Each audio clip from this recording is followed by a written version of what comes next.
got blues again. That's 3 in a row, baby.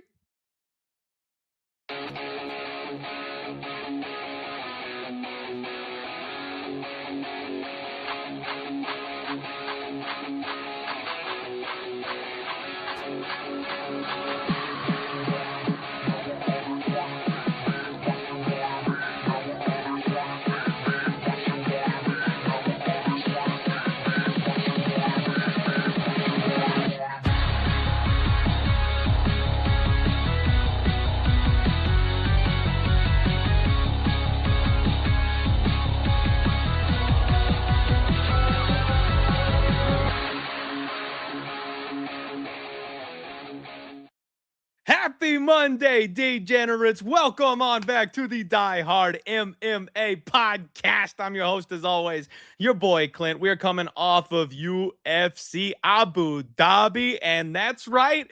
We have baby blues for the 3rd week in a row. Can you believe it? It's officially a win streak. 2 events in a row. That shit don't count. But 3, we can call it a win streak. To quote my favorite poker player, Ryan DePaulo, this looks like it could be the beginning of what could turn into a run. Let's go. The reads are good. We are hot. And one thing I do have to get out of the way, though, okay? It's like plus 0.4 units. I just like the baby. We'll take it. A win is a win. I don't care if it's by an inch or a mile. We will take the dub. I am embarrassed. I actually put together, and I just got an elephant in the room, right? Before we do anything else today, I got to talk about this. I had a 4-legger parlay, and it was 26-1. And you guys, it hit.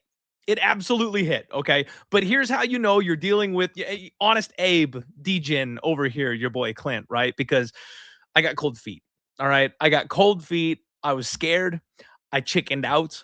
I had a 12-1 level cash out opportunity, and it would just lock up profit for the night. And I thought, you know what? I'm going to take it. Because for the last 9 months, I do these little 3-legger, stupid-ass prop parlays, and I keep whiffing by 1 leg. Even the ones that are like right there, they look good. You think they're going to hit. They don't. I've been missing, and I thought, you know what? For God knows what reason, I added a 4th leg to this. Why the fuck did I add a 4th leg to this parlay when I can't hit 3-leg parlays? And it would have just absolutely destroyed me if I had failed on the 4th leg and had a 3-legger just sitting right there, just free money. So I got a little scared. I was a little bitch.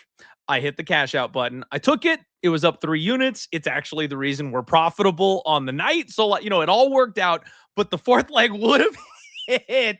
It would have been a much bigger night if we had let the damn thing ride. So lessons to you all, even if you fuck up and add that 4th leg. Diamond hands, never cash out. What's up, everybody? Welcome into the chat. We got my man Dream Mohammed. What's up? The Grateful Dude, Dix Insider, Dirty Red, KO, your bookie, Jewish Better in the house, my boy Benzi. What is going on? Welcome in, everybody. It Factor MMA. Pendy Jan, what's up, buddy? That's a name I haven't seen for a minute. How you doing? Brick Squad, Louis Mack Jr. Justin, how we doing? Welcome to the show, everybody. Welcome in. This week, we are headed to parts unknown. We are actually going to Serbia this week, which is a whole new thing for the UFC. I'm very, very excited. You know, I kind of thought this card looked a little trashy on paper when I kind of glanced at it. I was like, oh, man, that's a little bit rough. This card's fun. You start digging into these matchups on the tape, and it's like, okay, all right, let's do this shit. So I am extremely excited, and I've got a new guest for you all, which I'm very, very excited about here. Long time internet friend, somebody who I've talked to for a long time on Twitter, but never done a podcast with. So very excited. Sean Orr, welcome to the show. The co-host of Combat and Cocktails, which if you guys haven't seen, awesome show with John Stargarian, also of the Club and Sub podcast. Very fun, very laid back atmosphere. Welcome to the show, Sean. How you doing? Clint, good to see you. You're right. We've known each other for so long. I've somehow never done this show. I don't even know how that's possible. How did this never happen? But yeah, it's a really great question. Appreciate it. I'm very excited to get into it. Like you said, the card itself, initially you're like dreading taping it because you're like, who the heck are these people? But then when you get into the matchups, you're like, okay, cool. I can see some fun in this one. I can see this one being competitive. So I'm excited to dig into it with you. I'm glad you're feeling kind of the same vibe that I am on this one, man. It was very surprising to me because when you get these no names, especially these guys from the regional scenes, you know, when we go to France and all that stuff, I'm like, they just suck. It's like, oh my God, like this is awful. And I use the term cannon fodder, I use squash match, and it's just rough, man. On this one, I'm like, okay, like we've got some legitimate talent coming in here signing for this one. So I'm pretty excited, man. This should be a fun card.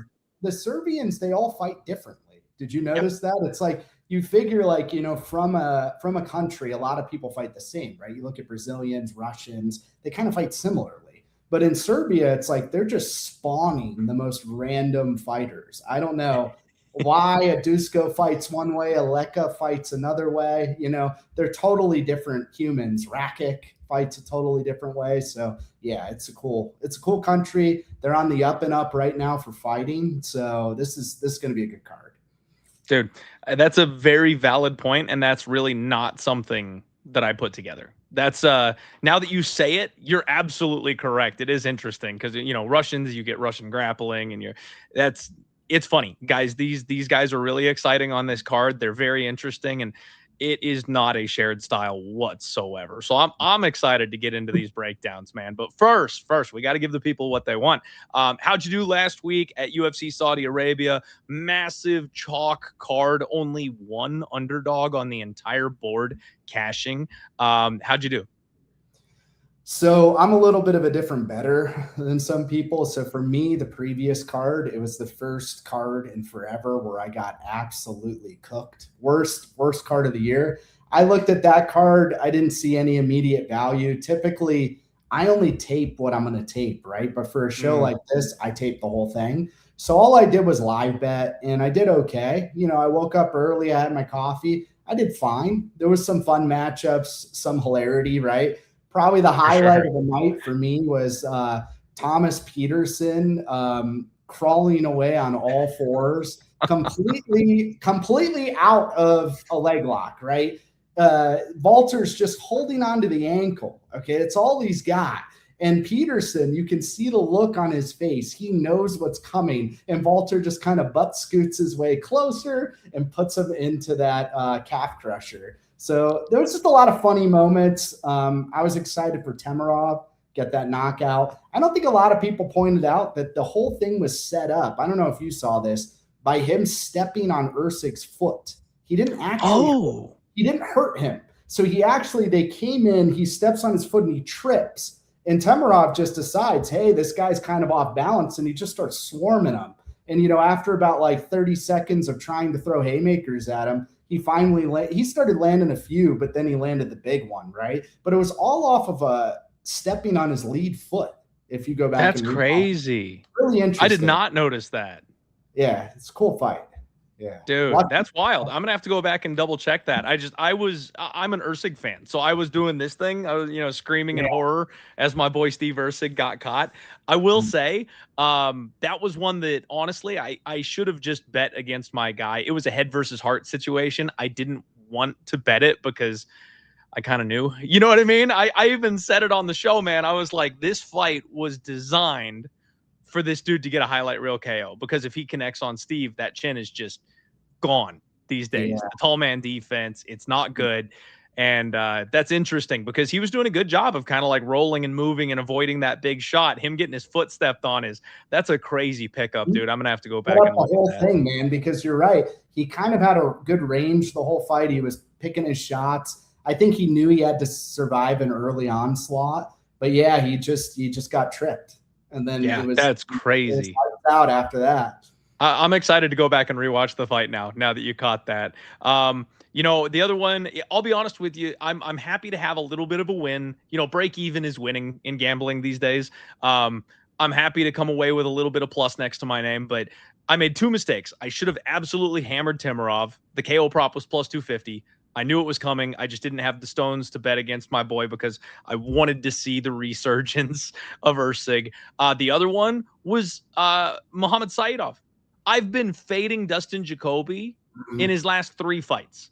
And of course, the one that I'm like, okay, I guess Dustin is not an old dusty man with no durability anymore. He's apparently still got it. Of course, that is the one that comes through. I dodged the bullet. I didn't bet Dustin Jacoby. You know, when the line came down at like minus 150, I was very tempted to bet it. So a penny saved is a penny earned. I'll pat myself on the back for at least passing and kind of getting away from that one. That would have hurt if I had laid it with Dustin Jacoby after fading him for 3 fights in a row and he got sparked out the way that he did. Really what sunk my night, man, I could have had a huge night. Tuchalov just being a little bitch. That fight should have gone under 1.5 so many ways, and he was frozen for like the first 6-7 minutes of the fight. I never expected him to come out and just tiptoe around the cage and be scared of a guy like Brenton Ribeiro. I could not believe that fight went over. Yeah, he looked like he was kind of just settling into the fight, right? So Ribeiro is pretty dangerous early, but I felt like Ribeiro really had him on the end of the punches, right? Yeah. So he kind of neutered him. But by the way, that was one of the best live betting spots. I mean, oh, what number did you get?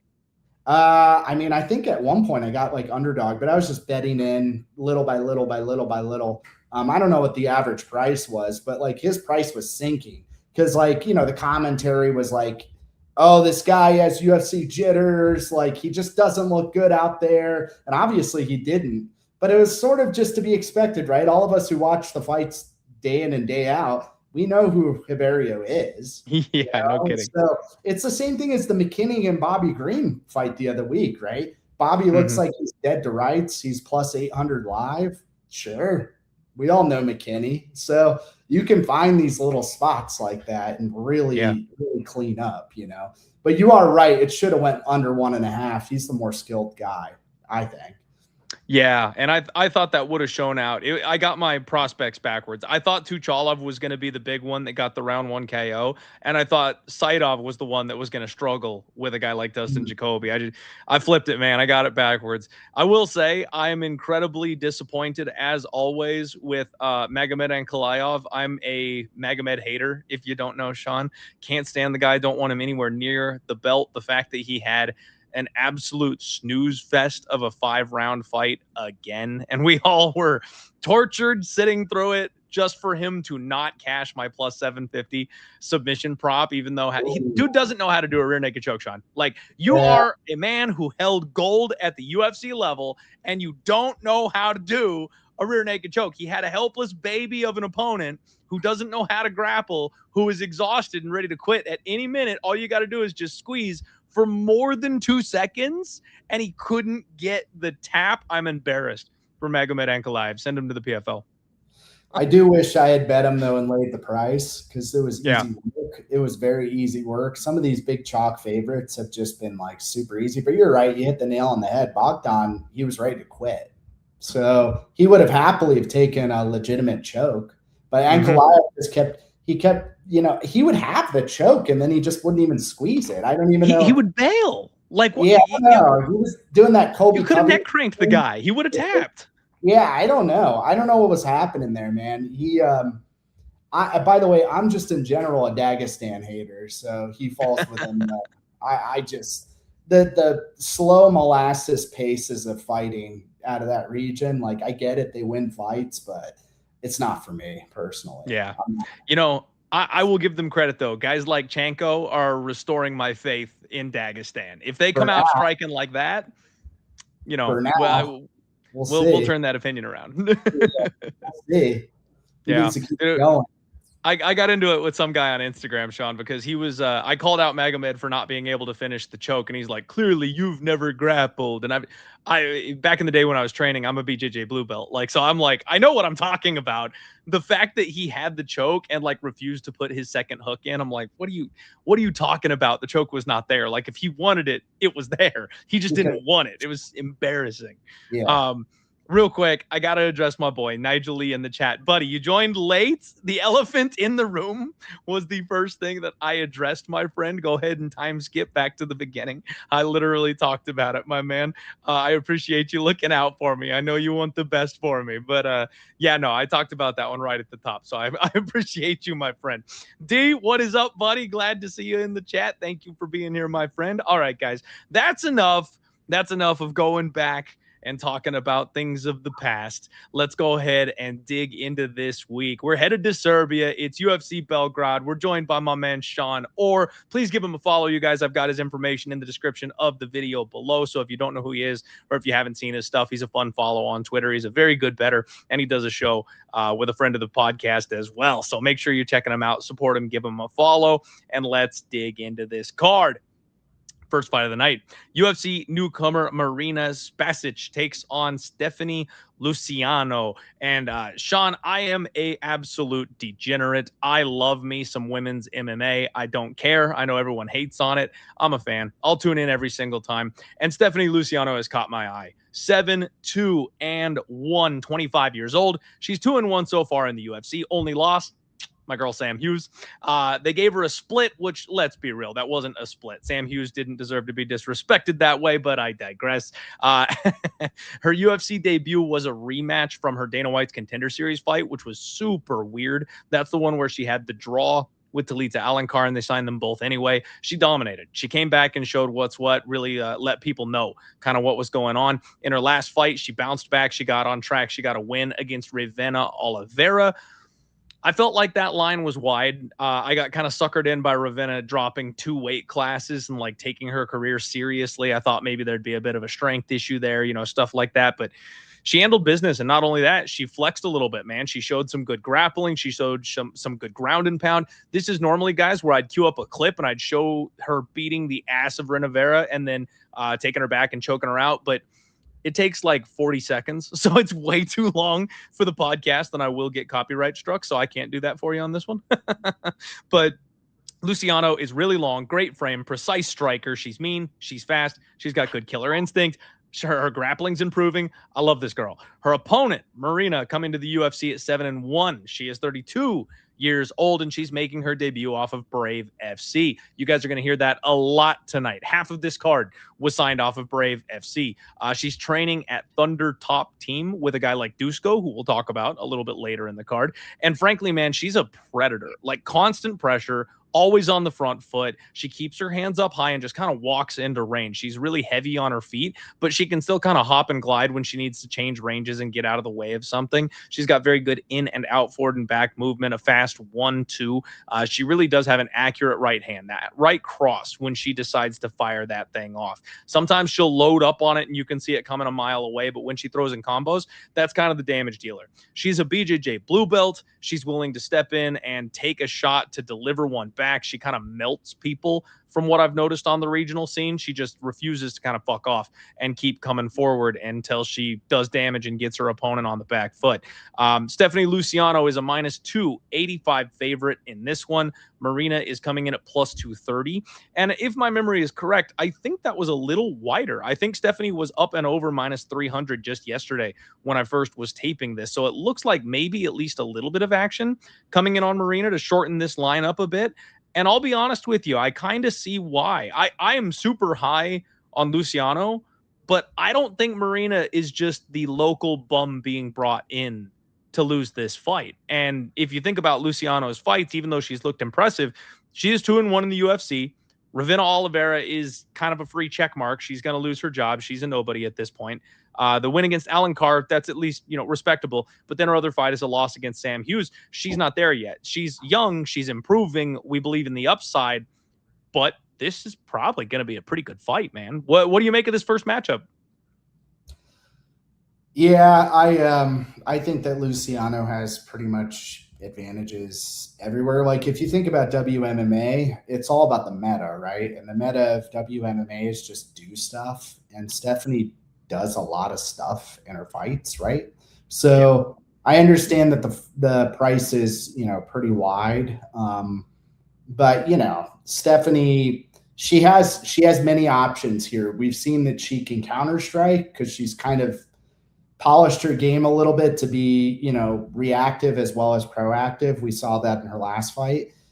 But at the same time, if she needs to turn to the meta, which is to, throw a ton of strikes to win the judges, she's capable of doing that. Typically, the type of fighter you're going to fade her with is going to be a grappler. I don't know if that is going to be in the deck of cards for too much longer, but she's super young. She's obviously working on that. But here, I personally think that she wins, I don't know, like a moderately competitive decision, but I think she wins the fight.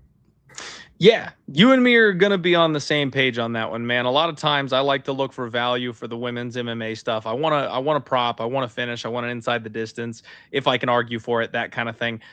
More often than not, women's fights are going the distance and you're not getting much of a deal on those kinds of numbers.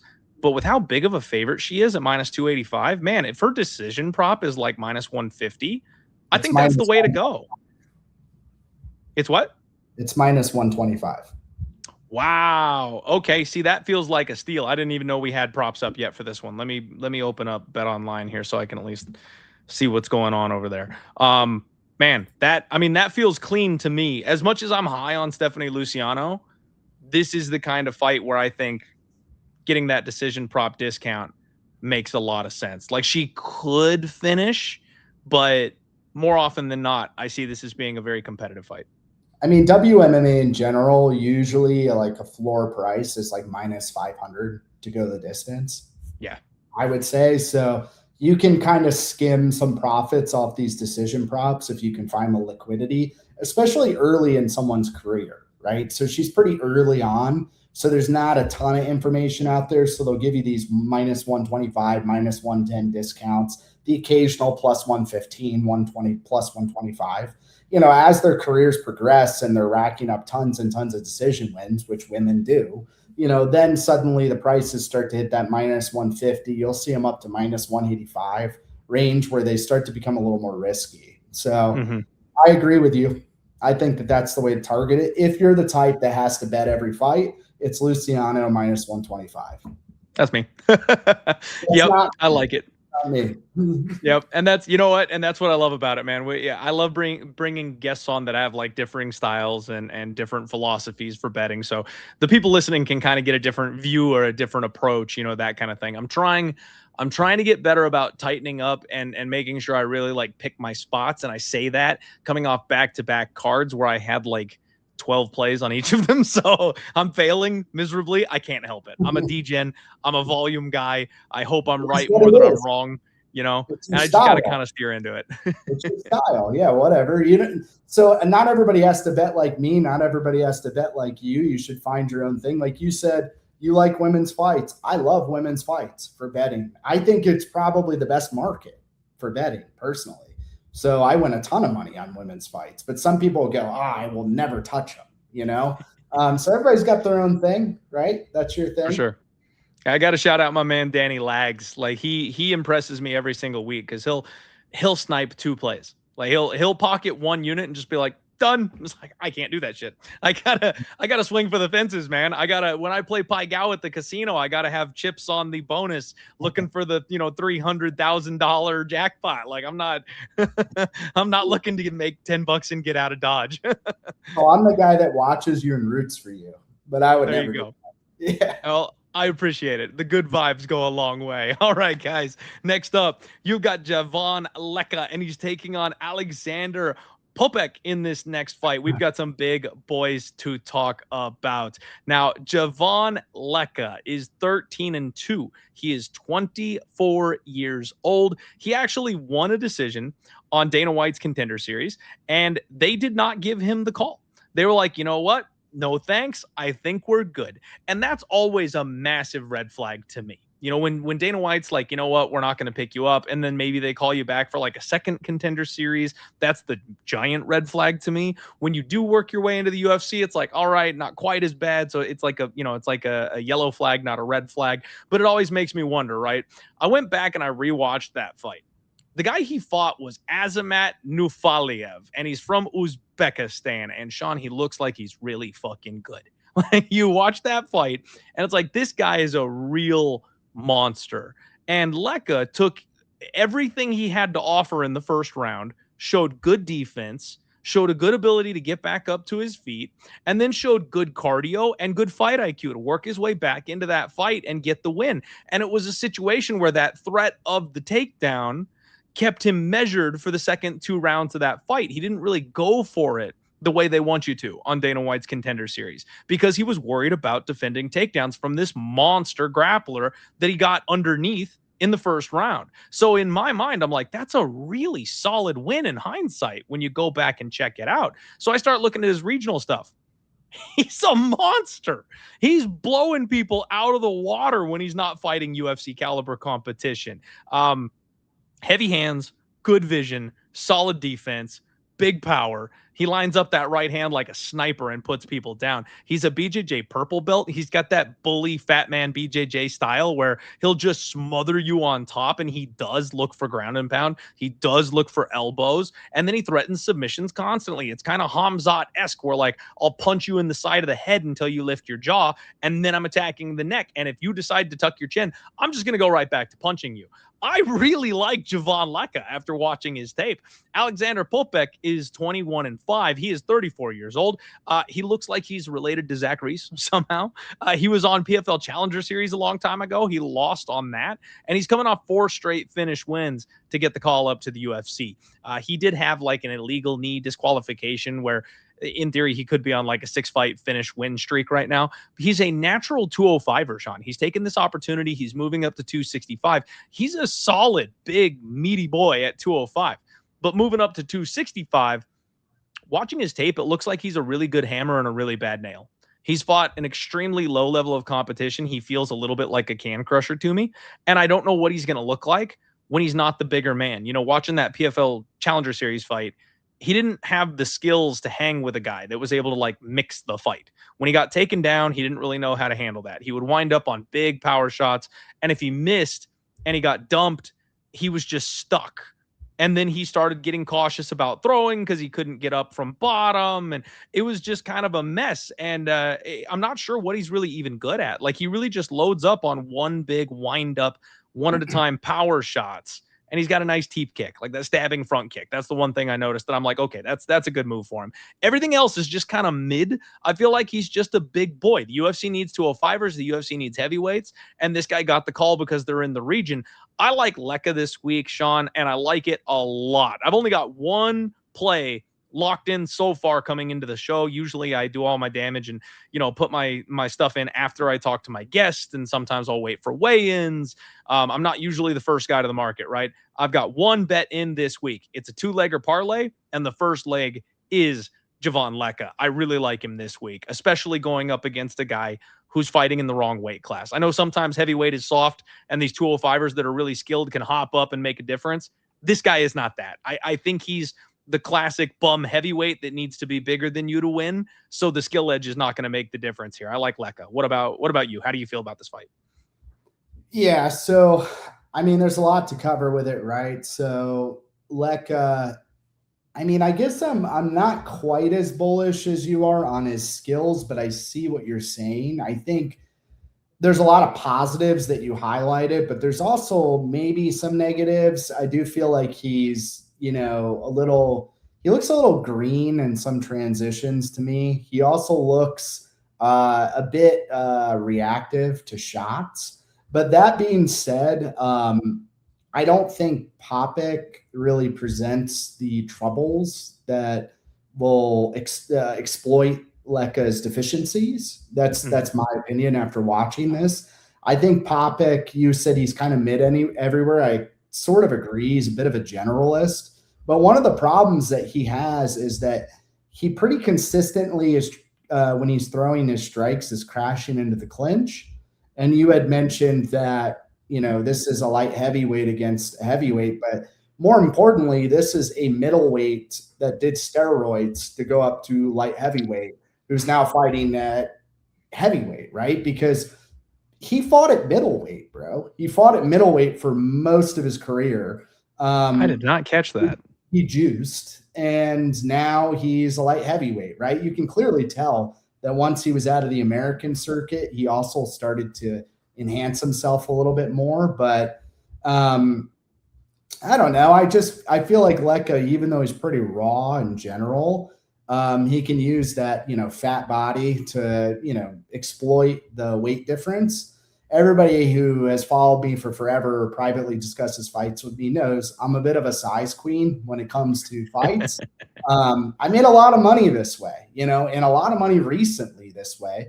And I made a huge error recently not following my own rule and betting Bashi over Delgado when the size discrepancy was very apparent, right? I didn't realize it was going to be that bad, man. It was tremendously difficult for such a hobbit to try and take down a giraffe, right? And then he almost knocked him out.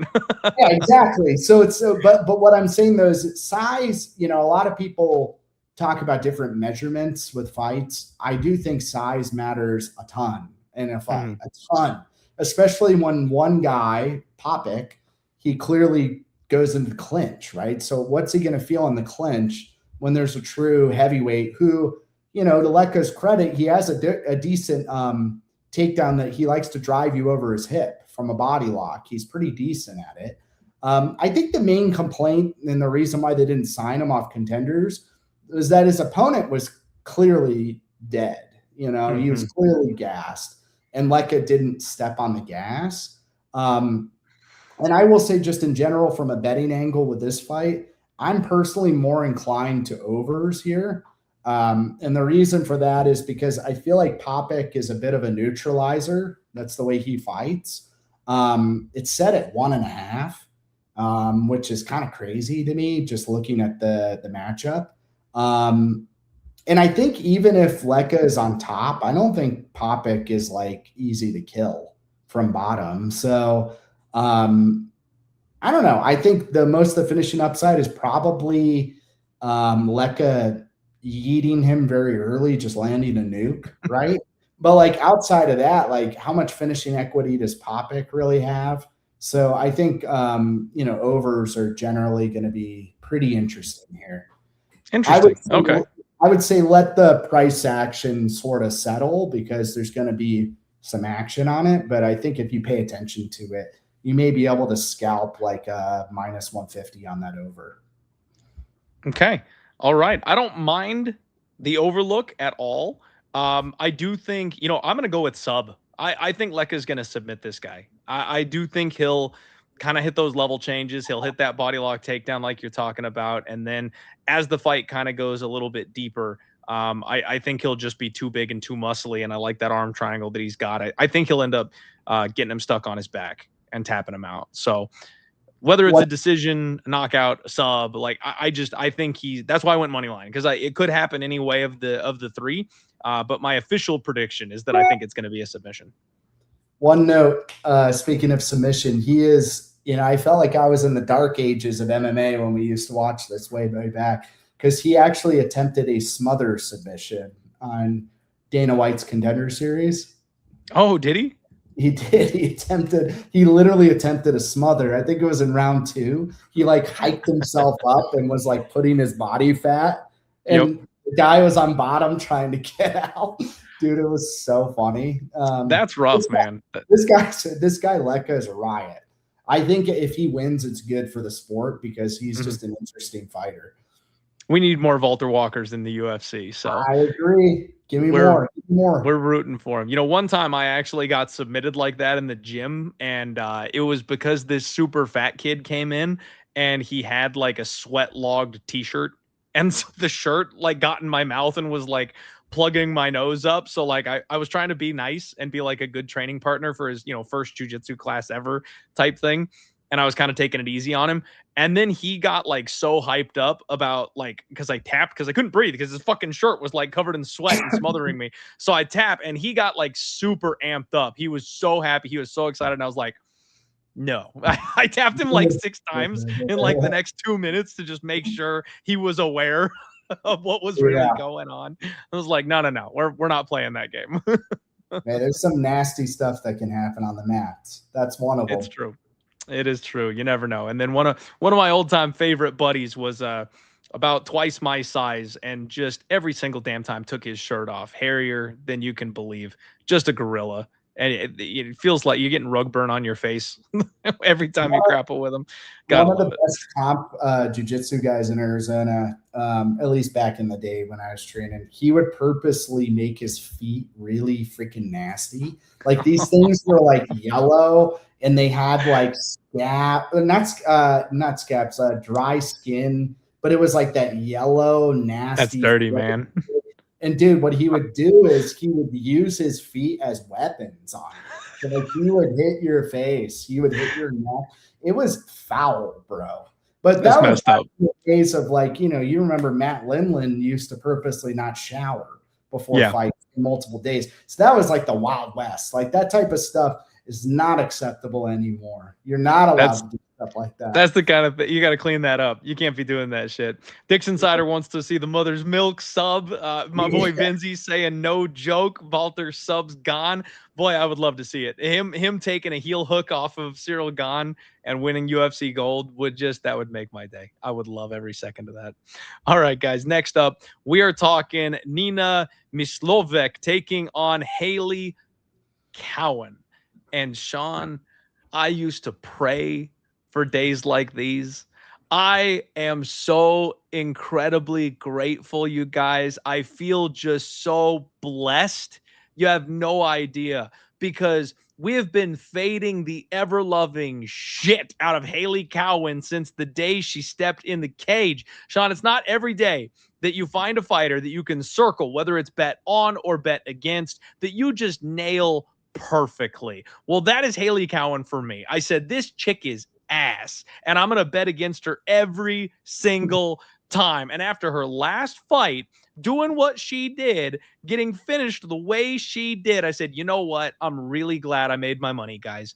I'm really happy that we at least went 3 for 3. I wish we could have got more, but it is what it is.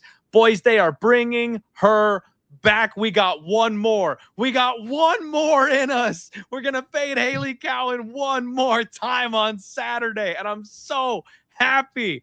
Nina is a 29-year-old UFC debutante. She's a 2-time IMMAF world champion. She's a mean amateur career fighter. Very, very good. She looks like she could be Brock Lesnar's other daughter. Like, she just has that face. She's a little on the thick side. Nasty ground and pound. She's a bulldozer when she gets in there. She punches her way into the clinch, big knees to the body. She just wants to like grill you up against the fence. And then she hangs on you, dude, like Muay Thai plum style, 2 hands behind the neck, just constantly making you feel and carry her weight. The women she fights get tired. You can see them breaking under the pressure. She's got a good sprawl and brawl game. She can take the back, and she's just physical, man. She looks like she hits pretty hard. Not like, you know, not death touch or anything like that, but, you know, respectable power, good cardio. She's coming off a decision win, but the girl she fought was like a really, really tough Brazilian. And I'll be honest with you, that fight should have been over. She had her back multiple times in the second and in the third round under the neck and was just like squeezing. And this chick had the perfect defense every single time. But then she even got a point deducted because she was like sticking her fingers in the glove to cheat, basically, to keep the pressure off of her and survive to a decision. So it worked. She didn't get tapped, but like she had to cheat to survive that. Literally anybody else, and she'd be coming off a sub win in her last fight. I think Nina is good, and I like what I see from her. Hailey Cowan is 34 years old, so she's just straight up old, and she's 0-3 so far in the UFC. I've told you guys before, she's complete ass. She's a can. She's got 4 minutes of cardio. It's crazy. She's Derek Lewis of women because she just tries to bulldoze people for the first couple minutes of the fight. She's physical. She's strong. But as soon as she is not able to just nail somebody early, she completely collapses. She gasses. And she's not overly skilled either. So it's not like she's just dominating people. It's really just a true physicality thing. And let me remind you what she looked like in her last fight. 30 segundos. Jab direto da Alice Pereira. Vem pra cima.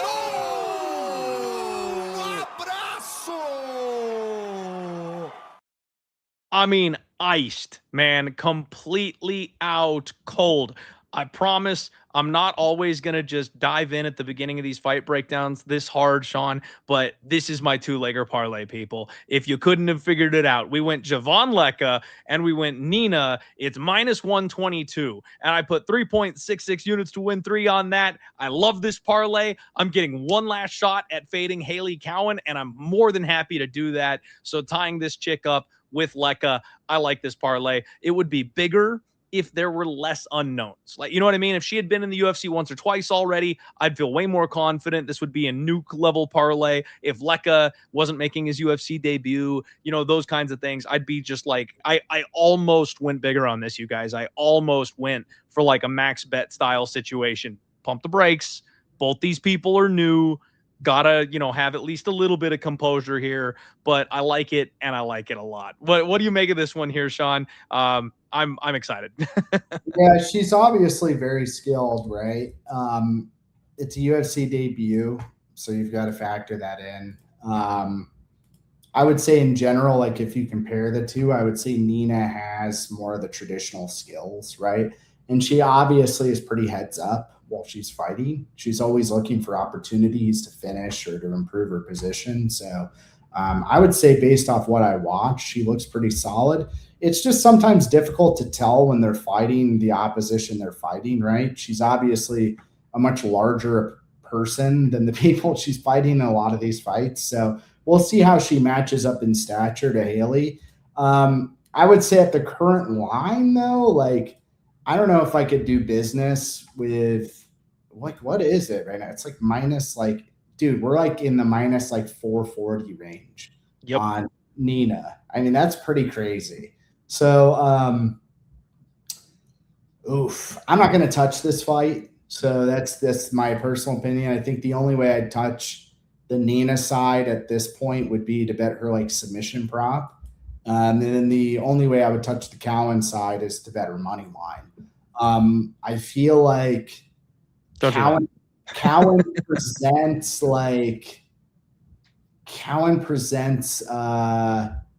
some tricky scenarios for Nina, I would say, because Nina hasn't been tested. Because Cowan, you know, for all of her flaws, she actually has like a decent clinch and wrestling game. The problem with Cowan is she doesn't have like a complete game.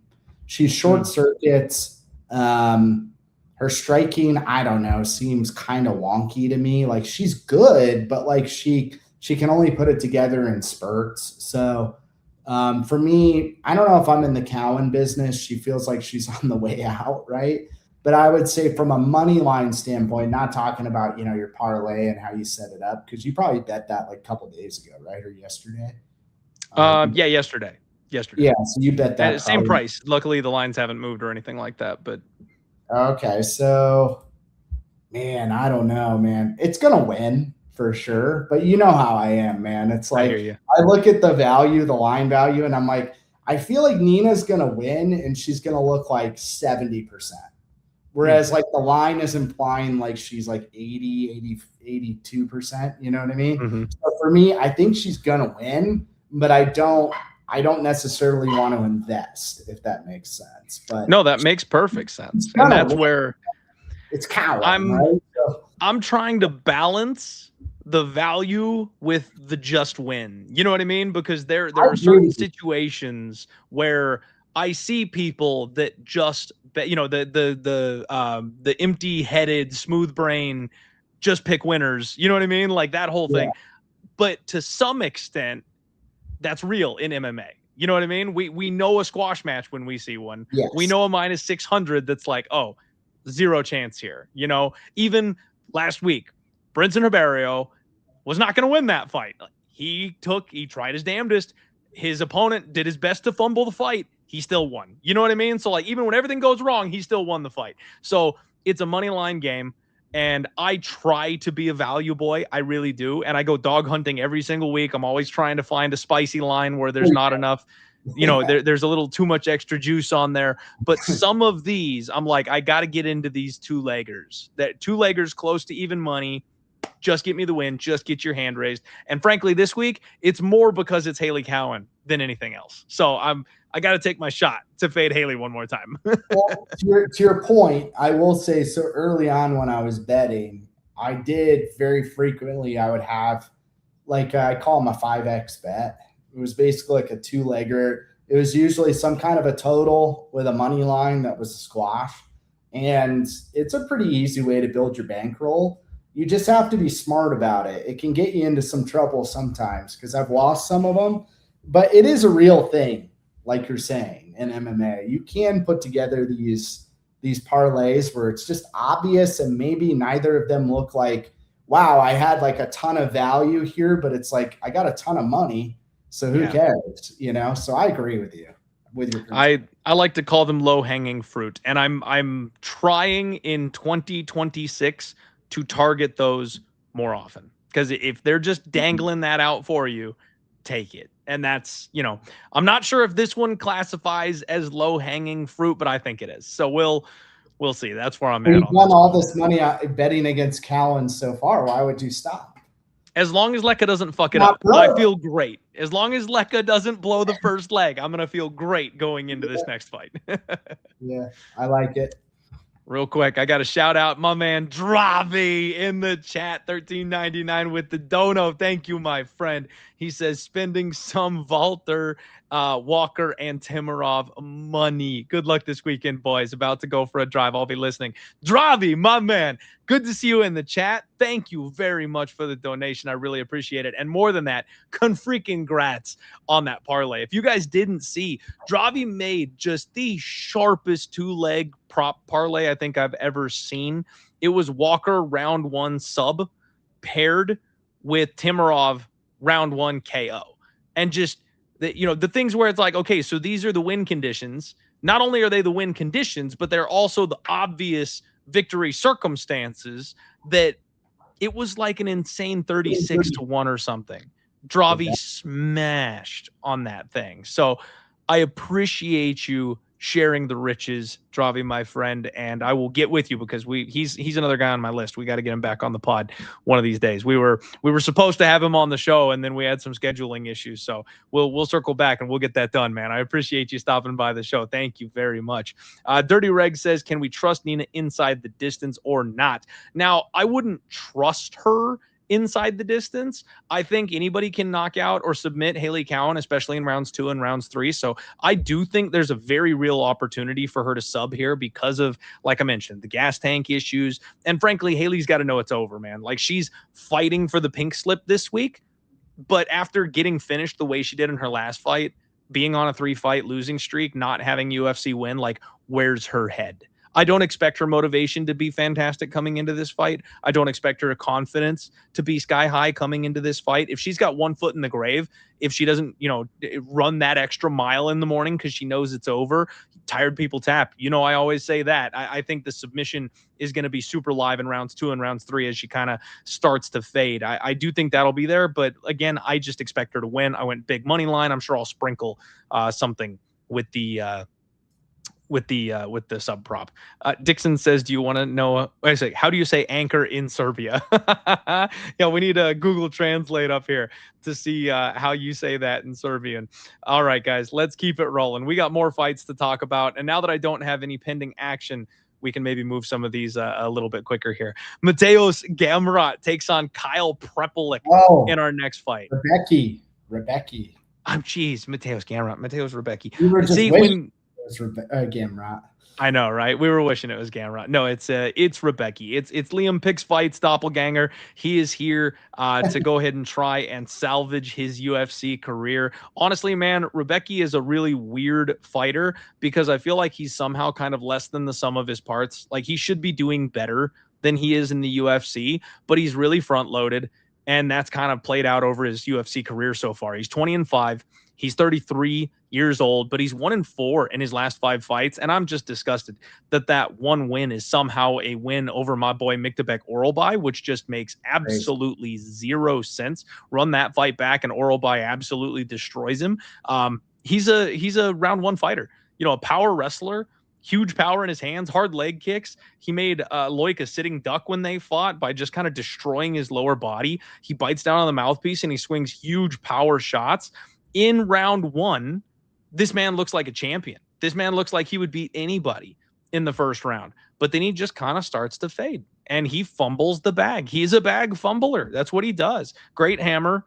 I don't want to say bad nail, but not a great nail. You know what I mean? Kind of a rough nail. And frankly, he wears damage. That's really the big thing. I put a tweet out on Twitter and you can see just the swelling, the accumulation of damage. He puffs up real fast, all that scar tissue. But when he is on, like, this man is on. Rębecki managing to roll in a huge left hand, and that will do it. He hits really hard. Kyle Prepelic is 18-10. He's 36 years old. He's 0-2, back-to-back finish losses. Benoit Saint-Denis in round 2, Drew Dober in round 3. He's just kind of taken a beating so far in his last couple fights here in the UFC, man. You kind of almost feel bad for him. He filled in on short notice against Benoit Saint-Denis, and there's just not a whole lot you can expect in that kind of a situation from really anybody. He was exhausted in round 2, fighting on fumes, and he got taken down. He looked really good against Drew Dober. I went back and I rewatched that fight, and I felt like he was extremely competitive in that fight against Drew Dober. He was winning moments. Drew Dober was busted up and bleeding. We know that man has a chin on him like crazy. And that was a really back and forth fight. In the third round, Dober kicks him in the crotch. And it felt like it changed the entire course of the fight, because as soon as he came back from getting kicked in the ding-dang, it was over immediately thereafter. Drew got really aggressive, caught him with a big shot, backed him up, and then got the stoppage. It feels like that would have never happened if the cup kick hadn't kind of paused the action and rattled Kyle Prepelic a little bit. He's old. He's from Canada. I really thought he was retiring after his last fight. You know, Drew Dober in Canada, I thought that was his last hurrah, but he's back. Here he is again. And now we've got Mateusz Rębecki, a minus 470 favorite, plus 360 on Kyle Prepelic. What do you make of this fight? Rębecki's going to win.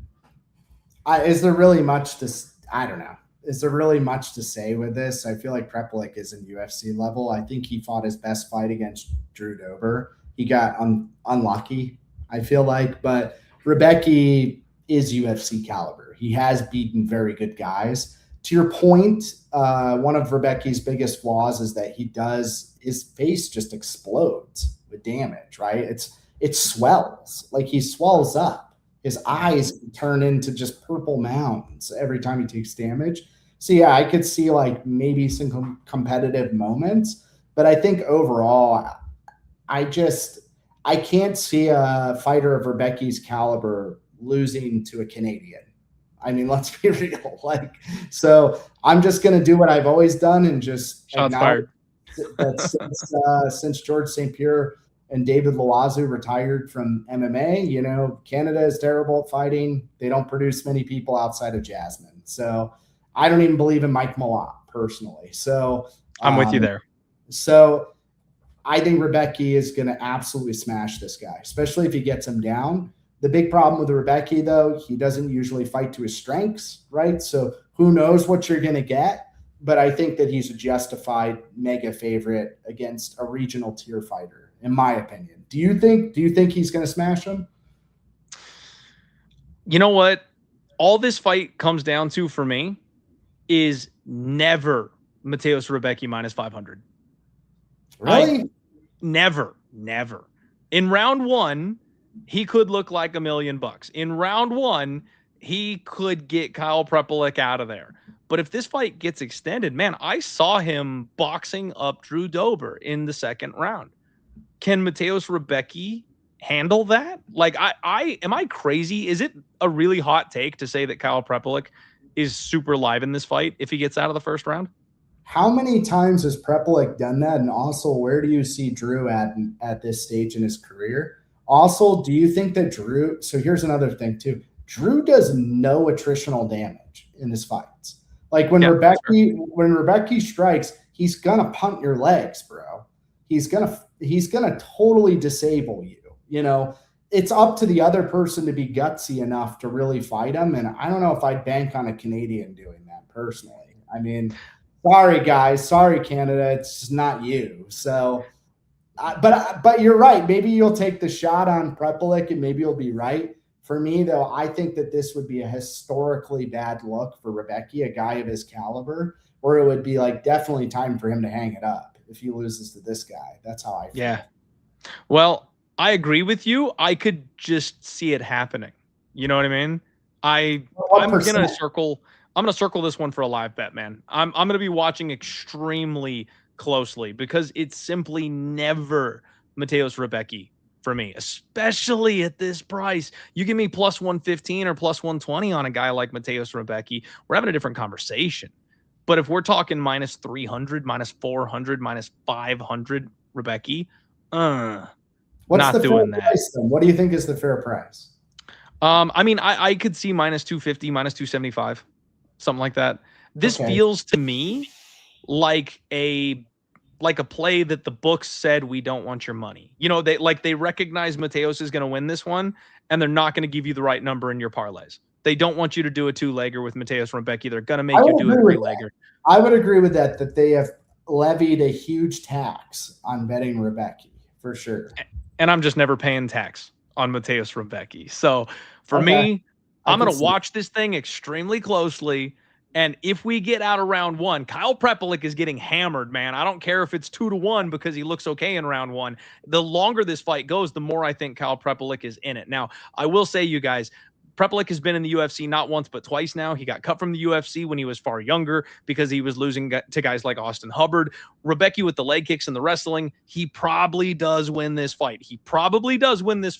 But when the 1-4 notorious bag fumbler gets extended in the fight, I'm going to be tempted to take that shot. That's all I'm saying. Can I tell you what I'm going to do, actually? So the fight's going to go into round 2. And everybody's going to be betting Prepelic. And I'm going to wait for that price to go down because Rębecki's going to look kind of odd for like probably around the 2-minute mark to the 4-minute mark of round 2. And I'm going to get pick him on Rębecki. And he's going to absolutely F him up. I guarantee you. I guarantee you. You know, one thing I notice is I do get suckered by odds. You know, we talk about wanting value, right? But I get suckered by odds. I just, you know, absolutely lose my ass every single year during baseball season. Why, you ask? Because when a game is close and you're giving me plus 400 in a 1-run baseball game, I'll take that shot, you know? So I'll be like, all right, like let's do plus 400, 1 run, just one little dinking home run from Kyle Schwarber, and we're in this thing. And then they bring in the closer and it doesn't happen. So, you know, I get caught with shit like that. So I think it's fair to say, you know what, slow start from the favorite, bet the favorite at a cheaper price tag. That makes perfect sense to me as well. But I think that's where, again, you give me minus 125, we're talking Rębecki. I'm more interested in Rębecki if you're giving me minus 125. So I'm kind of with you there. If your plan is Prepelic early in round 2, if Rębecki looks, you know, kind of suspicious, you could always just then hit some Rębecki probably heading into round 3 and make, you know, hit your little profit.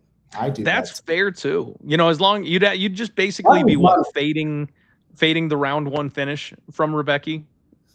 I don't know. Trying to plan to jump in live on him. I feel like that's his best round though. I can't do that. I think the live angle is the best angle. It's just to kind of evaluate it given the price. But I think Rębecki has a good chance of killing him in round 1, honestly. It's true. It's true. You get a 36-year-old coming off getting knocked out just a couple months ago. You know, definitely could happen. And that is one thing I will say, the damage accumulation thing, that's another reason I want to circle all the way back. That's another reason why I really, like more so than ever, don't like Hailey Cowan. She got knocked out cold 3 months ago. This is another relatively like short window here. If you're taking critical knockout damage like that, and you're not taking 9-12 months off to recover, you're far more likely to get hit and hurt again, especially at 36 years old. So we agree it's probably Rębecki. Where I'm willing to plug my nose and lay it with some other people. Not this guy. Not for me. Not for me. Good luck, everybody. I know I'm alone here. Bogdan Grad, you guys. Next up, he takes on Denis Buzukja. And speaking of knockout losses, not one, but both of these men are coming off just horrific knockout KOs, but one a little worse than the other. His 20th, and you see that in the fact that he's very patient and calculated. One and done. That's how you make it. It's been 3 months, you guys. It has been 3 months since Denis Buzukja got absolutely destroyed in his last fight. And he is on a really, really tough sled here in the UFC. He is, let me get to my numbers here, 1-4 in the UFC, 28 years old. His only win coming over Conor Matthews, which we knew Conor Matthews was absolute ass. We did actually go ahead and hit on Denis Buzukja that night, which thank God we did. But he's gotten smoked ever since then. He's another guy who's a pocket boxer. He's got a big left hook. He likes to bite down on that mouthpiece and throw. And it's just kind of starting to bite him in the ass because apparently he's not quite UFC level. I do say he does have nice head movement. He rolls and counters usually pretty well. But again, he's fallen behind some of these younger guys. I did always have that big red flag on him because he got out wrestled by Sean Woodson, who's like a long, lanky ass boxer, not a grappler. So his takedown defense rating looks good on paper, but it's not very effective once you get in the cage. If you want to wrestle this guy, you can. Bogdan Grad is 15-4, 30 years old, 1-2 so far in the UFC. He's one of these red flag 2 times Dana White's Contender Series competitors that I talk about. He got KO'd by Tom Nolan back in 2023, and then he won a split decision over Michael Aswell, which is aging like ass, and that's what got him into the UFC. He is coming off of a devastating knockout loss himself. He faced Luke Riley, if you guys remember. The thing is, that was 9 months ago. So he took off the appropriate time to recover from that knockout loss. And he was beating Luke Riley, Sean, if you remember that fight. Like, he looked really good against Luke Riley. He looked like he was the far runaway favorite to be dog of the week and pull a massive upset. And then Luke said, okay, enough of this in round 2 and caught him with a big one. And it was over the second he flipped that switch. But for about 7-8 minutes, Bogdan Grad was in the driver's seat. Aggressive leg kicker, rolls and throws hooks really well, lots of spinning attacks. He does get a little crazy with like a leap in left hook and stuff like that. That left hand really is his money shot. That's his best weapon. He feints level changes really well. He does keep his hands low, which worries me a little bit, but I'll just be completely honest. I underrated him a little bit. I felt like Bogdan was going to be like really bad, and I know he's 1-2 so far and coming off a knockout loss, but he is better than I gave him credit for. I didn't think he was going to be as effective as he has been so far in the UFC. I think this is a very clear Bogdan Grad spot. He was -180 when I did the notes for this. He's about -200 now. So some money has come in on Bogdan Grad, and I think that makes sense. He's another guy that I don't really particularly want to be laying chalk on, but in this fight, I think it makes sense. And with Denis Buzukja making the quick turnaround after that kind of a knockout loss, I do think he might be potentially a little more fragile coming here in this spot. Plus the grappling upside, it's Grad for me. Sean, what about you? Yeah, it feels like an under, right? Ooh, okay. Yeah, it's like 2.5 plus 125. So feels like an under to me. Both guys are pretty chinny. I will say the one fight that stands out to me to be bullish on the Buzukja side would be the Marshall fight. I think he did really well at defending takedowns. The problem with Buzukja, though, is he can be defending things and neutralizing you, but he just doesn't throw enough out there, right? Mm-hmm. And the shots that are coming back at him seem to affect him more than his affects other people. But even pre-UFC, Buzukja would get taken down. So for as much as like people talk about his wrestling credentials and the camp that he came out of, I don't see very good takedown defense outside of that Marshall fight. Buzukja has also kind of been training in like Albania. I don't know if you saw this. No, I missed that. Yeah, he's been training in like Albania with Vologdin or whatever on this fight and his camp, or on this card with his camp.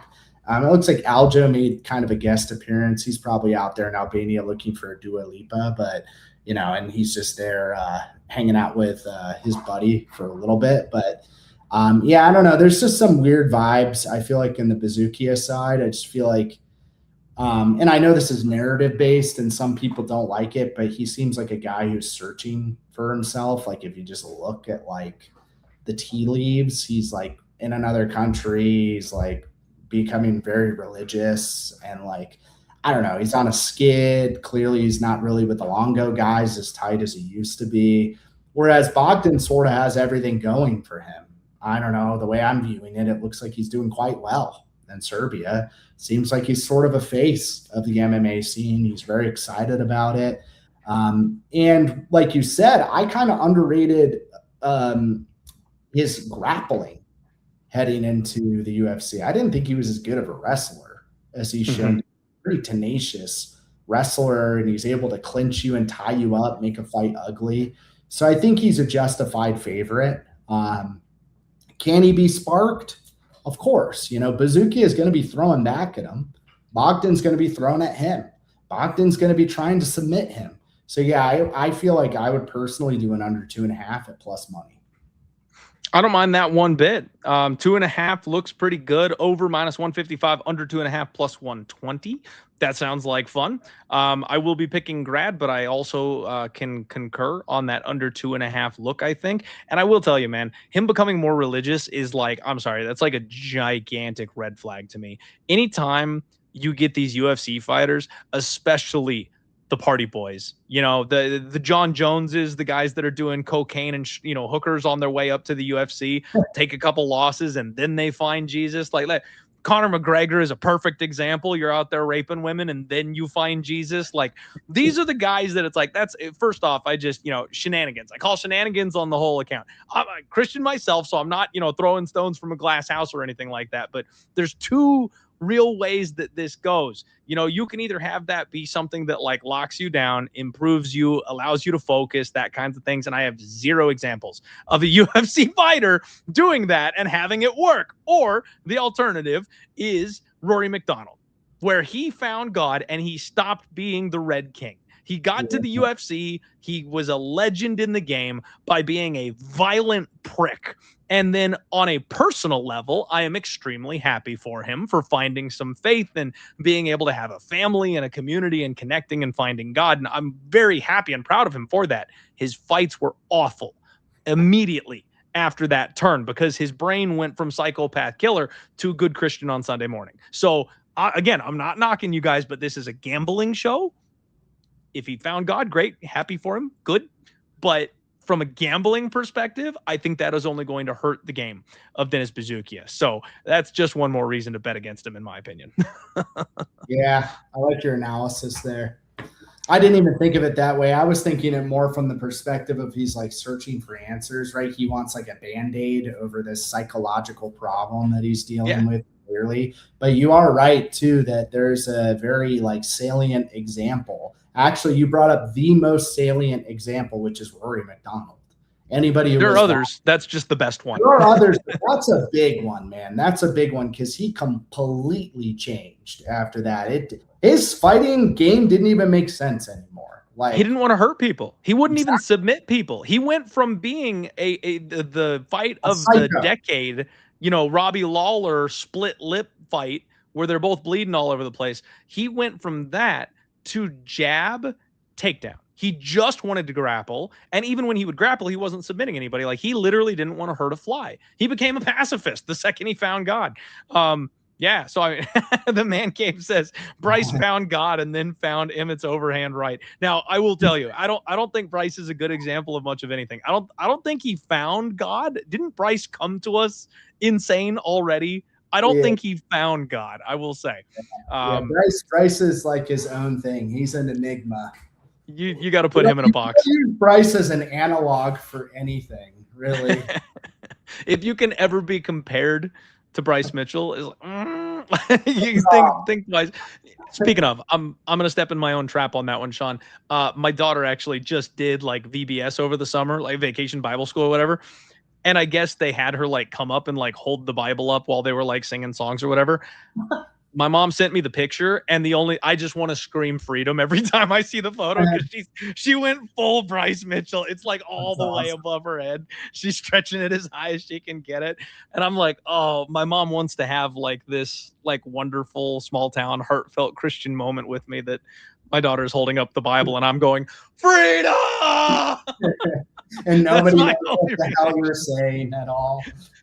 Nobody gets the joke. It's just me. But I ruined the family moment. All right, guys. Next up, we've got the return of Mark Vologdin. He takes on Borislav Nikolić in this fight here. Mark Vologdin, we're speaking of enigmas. We're speaking of confusing fighters. What the fuck is Mark Vologdin? Who is this kid. He's another loser on Dana White's Contender Series that got signed anyway because it was a banger, man. It was non-stop action. He's exactly what the UFC is looking for. Really odd start to his career, though, because then he gets thrown in the deep end.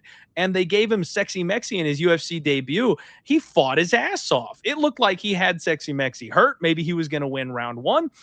And even though he goes balls to the wall the entire fight, he takes so much damage and just never quits. Like, this is one of those guys when someone says, this dog will fight for your money, like they're talking about Mark Vologdin. He will never stop going forward. When he tried, you know what? He countered getting busted up in the face in round 3 after just in a hellish pace with the most creative attack you'll ever see. Minute 25 left. Can Castaneda get him out of the jab and a left? Castaneda. Oh, Castaneda with a kick. Rolling thunder again for Vologdin. I mean, Thunder. Rolling Thunder, man, he's just never, ever going to quit on himself. I love that about him. He's also got the weirdest body type I've ever seen. He's like Torres Finney. He's short, he's stubby, he's got a really wide torso, but he's got really short arms. I think that's going to hurt him. But the cardio checked out, the heart checked out, the chin checked out. Like, he's a really, really fun fighter. I know why they keep him around at least. Borislav is 16-2. They call him Zombie, and that's spelled with 2 E's, which is, I thought that was fun. He's 33 years old. He is coming from Brave FC Bantamweight champion. Very aggressive. He leaps in with hooks. And when I say leaps in with hooks, I mean like actually leaves the ground, which is not something you're supposed to do, but he makes it work, whatever. He's super long. He's super skinny. He's got really lanky arms, good timing on his counter shots, and he's got some serious power with those things, man. He is wild. Everything he throws, fight-ending intent. I do worry about how much he jumps in his MMA fights, but you watch like his title fights in Brave, he won the belt with a round 4 comeback submission. He defended the title with a round 4 TKO. Like, this guy's got cardio. He's not stopping. So both of these guys are going to meet in the center of the cage. They're going to slug it out. They're going to throw down. Neither of them stops. Both can put on a pace for 15 minutes. This is like a Max Holloway style matchup where these guys are just going to throw the entire time until somebody goes down. We've got a real interesting fight here. This one should be like fight of the night levels, the one to watch. I love this fight, man. Talk to me a little bit. How do you see this fight playing out, and who do you like? Yeah, I agree with you. I think this fight has the potential to be a banger. I'm a little torn on it because I feel like, is it Nikolić? Borislav. Yeah, Nikolić, Borislav. I feel like he's a pretty similar analog with a lot more power than the Joker on Dana White's that gave what was it, Martini. I'm Adrian Martini, who gave Vologdin issues on Dana White's Contender Series. I feel like Borislav kind of does a similar type of pressure style. It took Martinetti a little bit longer to get going, right? But it seems like Borislav is pretty much all gas, throughout his fight. And I just have a huge problem with Vologdin's stature. I know you called it a weird body type, but we can, say the elephant in the room. I mean, the guy's 5'3" and did a bunch of steroids, right? So he clearly got that HGH gut going on. He gets very lactic, dude, in round 3. I know he has heart, but like the guy relies on a lot of explosive movements, right? And you can see in round 3, like he's sort of slow to turn on his punches because his whole bowling ball body is just full of blood at that point. I mean, the guy has, you can just see it. He has like that bicep vein that's like curling like this. You know what I mean? Like he's just really a juice head. And he cooked his body from an early age. So I don't know if this guy's ever going to truly have, 3-round cardio. I will say, you pointed out a thing with Borislav, which is that he's very reckless. He is jumping all over the place. He doesn't do a whole heck of a lot technically, but he's technically well, in my opinion. But he's very tenacious. and, assertive in his fights. But I could see Vologdin definitely having some success early, landing his jab. Vologdin has kind of an underrated jab because we've gotten used to this guy losing, looking kind of weird at late in fights. But early in fights, he's pretty clean, man, and he's pretty heavy. But for this little, midget, how many, finishes can you really predict? Because he's really going to be finish reliant in a lot of his fights, the way he fights. So I'm not super bullish on him. I think the price is probably about right because I think it's settled around -180 for the Borislav side. I know he's short notice. I know he's older, but he really has the stylistics to give Vologdin issues. That's how I see it. I don't know if you agree with that. You're breaking your rule again? What? Are you leaning? Oh, I'm sorry. I mixed up the names. I was like, you're going to go with the small man again? No. I can't do it because it's not just that he's small. It's that I know he has heart, but you will agree that he looks very lactic and slow as the fight progresses. And even in that Castaneda fight, we can agree Castaneda gave him plenty of moments to have breathing room, right? Castaneda was pretty tentative for a lot of that fight. And as soon as he started to kind of put the foot on the pedal, it seemed like Vologdin, once he's getting crowded, he doesn't really have the tools. So yeah, comments are wild. I love my chat section, man. let me look at the price. Just from the cuff, I would say. There's a 2.5 out. 2.5 under 2.5 is +105. +105. I mean, whoever hit that +207 got a freaking amazing price. I would say it's going to go under, but it's tough. These are little guys at the end of the day, but I would say it's going to go under. You can also pass on the fight. I know I'm on the Die Hard show, so it's like saying that is sacrilegious. But you can pass on it. But I would say if I had to bet it, it's true. And it's funny. The diehard term is it's funny. I actually kind of cooked myself on that because it was, I was going to do the diehard UFC podcast, but I was like, no, fuck that. I love all MMA. We're watching regionals. We're watching PFL. And then I do so much damn tape and the podcast takes so long. I can't do a PFL podcast because I, have a full-time job and a family. So people make fun of me that they're like, you only do UFC. Why is it MMA podcast? I'm like, I know. Shut up. So it's okay to pass. It's really okay to pass. I'm with you though. I think Borislav is probably the side. He's about -180 right now. And I think that makes sense. I think the length is going to give Mark real problems.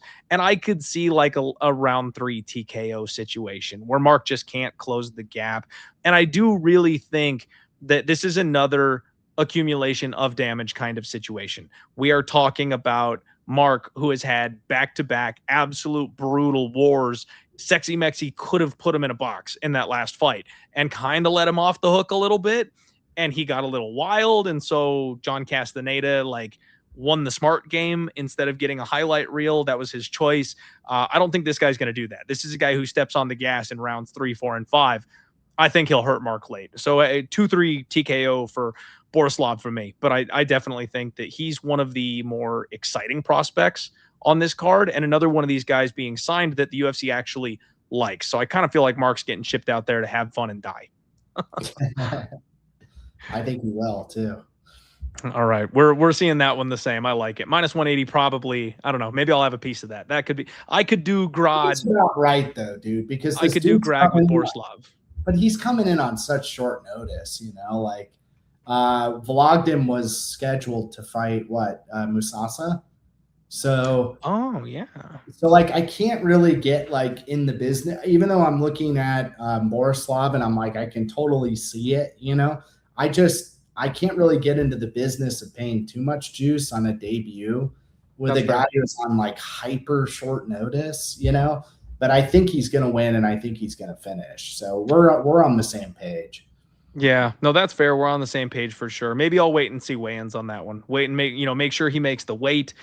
See as long as he doesn't have a really rough cut, that kind of thing. But I will say the cardio guys I feel like I'm a little more inclined to give a bit of a break for like the short notice. They seem like the guys who are like always in shape. You know what I mean? Because you can't go 25 minutes every single time you fight without being a cardio guy. So I've got like a little bit of faith, wiggle room for him to be okay here on short notice. I agree. All right, guys, let's move it along. Next up, we have got Michael Oliveira, and he is taking on Oban, the Welsh gangsta Elliott. And I'll be honest, Sean, I feel betrayed. I really thought Oban was a beast.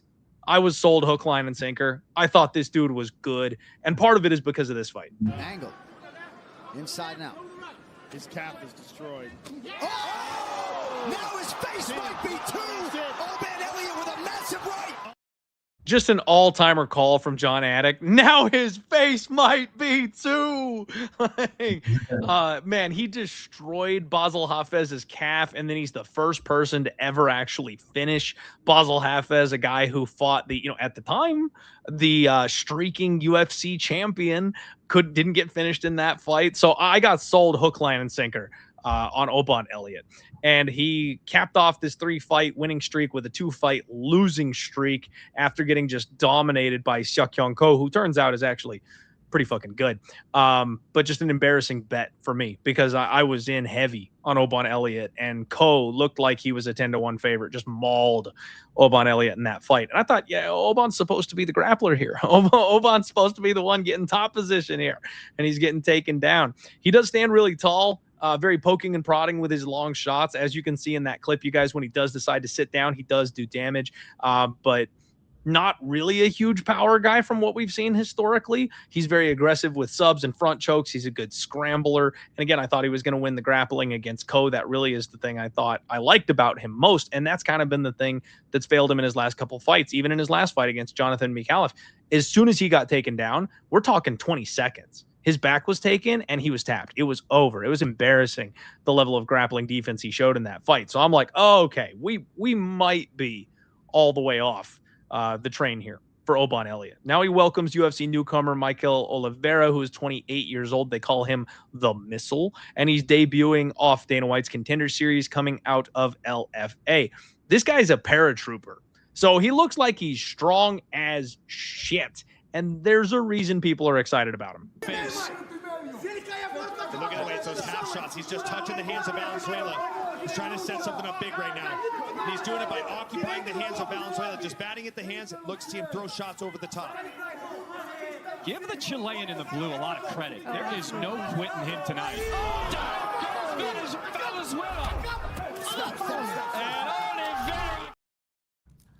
That was the craziest fight. All 3 rounds, just on the front foot the whole time, pot shots, every single, it was like one and dones. And then he would do like a 2 or 3 punch combo, but he had that dude's face just melted in that fight. And every single time he touched him, it looked like it hurt him. He never overextended himself. He looked like a psychopath because he just glides. He just glides to cut you off. He's always in jab range. He's very smooth, very physically strong. His counters are fast, strong hips, good takedown defense. He did get stumbled in the first round, and that's one thing, little mini red flags, like he got clipped and stumbled back. I think he was more off balance and unsuspecting than anything. I don't think he got actually hurt, but he is making his UFC debut, so you just kind of never know. I love his measured aggression. It seems like he can do a lot of damage with very little offense, and that's impressive as well. The only thing I'll say about this guy is I could find no tape of him on his back. So I have no idea how grappling will look in this fight. And that's really the deciding factor for me on which side I like. Michael is a minus 355 favorite. Oban Elliott is a plus 280 underdog. And if I could find just one scramble where he defended a rear naked choke and he butt scooted to the cage and he walked his way up, that'd be enough for me to be like, okay, he's a justified minus 355 favorite here. I don't know if he can do that, Sean. I don't know if maybe you caught something that I didn't, but I am massively terrified that Oban Elliott comes out and wet blankets this guy, and because he's so strong and explosive, he like muscles himself out of 1 or 2 positions and then gets his back taken and gets choked out in the 3rd round because he has no idea what he's doing on the mat because wrestling is gay. You know what I mean? Like, I don't know what to make of this guy on the floor. So I think Michael's going to get another highlight reel KO, but it wouldn't shock me one bit if Oban Elliott spoils the show for everybody. Yeah, I kind of agree with you. So that is like the big issue here is we don't really know about the grappling aspect of the fight. I imagine that Oban is going to really lean on that because there's no way in hell he's going to want to strike with this guy, because we've seen even pre-UFC, dude, Oban Elliott was getting hurt on the feet quite a bit. Like he just finds a way to get hurt. So this isn't anything new to him. He's a pretty young guy. Relatively, you wouldn't know it because he's just fought forever. But he's 28 years old, man. So Oban is still sort of emerging into his own, right? He could technically be improving. So that's not out of the deck. That is still in the deck of cards, right, for him. But I do expect him to try and grapple here. I think it's probably his only out. And I'm sure people are going to be using these comparisons all week, but Oliveira gives me, you know, some Michael Morales vibes, sort of, just because the hardware is such a cheat. Like he's like such a hardware cheat, it looks like. He's kind of a beast of a human being. He seems like a good dude too, based off of a lot of the stuff I've read about him and obviously his military service and stuff. But he also took some time off after Contenders. In fact, it's funny because a few months ago, when the guy he fought on Contenders fought, I think he fought Max Griffin. I taped that fight and I'm like, whatever happened to this dude? You know, because he took some time off. He didn't immediately jump into the UFC. Well, it sort of turns out that, you know, he's been doing a ton of training. So I think this guy is a relatively smart person too, where he's trying to prepare himself for a legitimate, you know, UFC run. I think I agree with you that I have these concerns because I haven't seen elements of his game, but I'm fairly certain, given his lifestyle, who he is, I'm fairly certain that he's diligently covered a lot of bases here. And I expect him to be a little too ferocious and a little too his volume is crazy, bro. He throws a ton of shots and they're all crisp. You know, he throws with power, but mostly he's just trying to sting you. You know, he can knock you out at any moment. So I do think that he's going to win the fight, but I can't invest in minus 350. I will be honest, I might have played the minus 300 though. Based off of, I might have made the leap of faith there but it was just gone for me before I got to it. But I might have made the leap of faith there and just been like, you know what? I'm projecting this guy's UFC career to be more successful than Oban Elliott's. And I think that that's a fair assessment to make, that maybe this guy turns out to be a Michael Morales type, and maybe you're getting kind of a discount here. But, you know, as it stands now, I think it's smart to be safe. What's the total here so we can maybe give people a bet? Let's see. Total is 1.5. Over is minus 165. Ooh. I'm always a fan of, especially with grapplers, like biting on the, hey, he's not going to get knocked out in round one. You know what I mean? I'm always a fan of trying to take that shot that we can wrestle a little bit and get up and over. Yeah, I tend to agree with you. I think if Oban's game plan is to do a lot of cage pressing to try and take away Michael's game, I would tend to agree with you that maybe that leans towards an over. I don't know. I don't think the prices really stand out to me though. I hate to do this to your audience, but like, I mean, if I had to bet something, I'd maybe parlay fight ends in the distance minus 220, maybe. Maybe I would do that. Maybe if you're feeling, you know, froggy, do an Elliott by submission at plus 1100. You know, maybe you bet in. Maybe if you're feeling extra froggy and you think Oliveira is better than people think, you do him by submission at plus 2200. I don't know, man.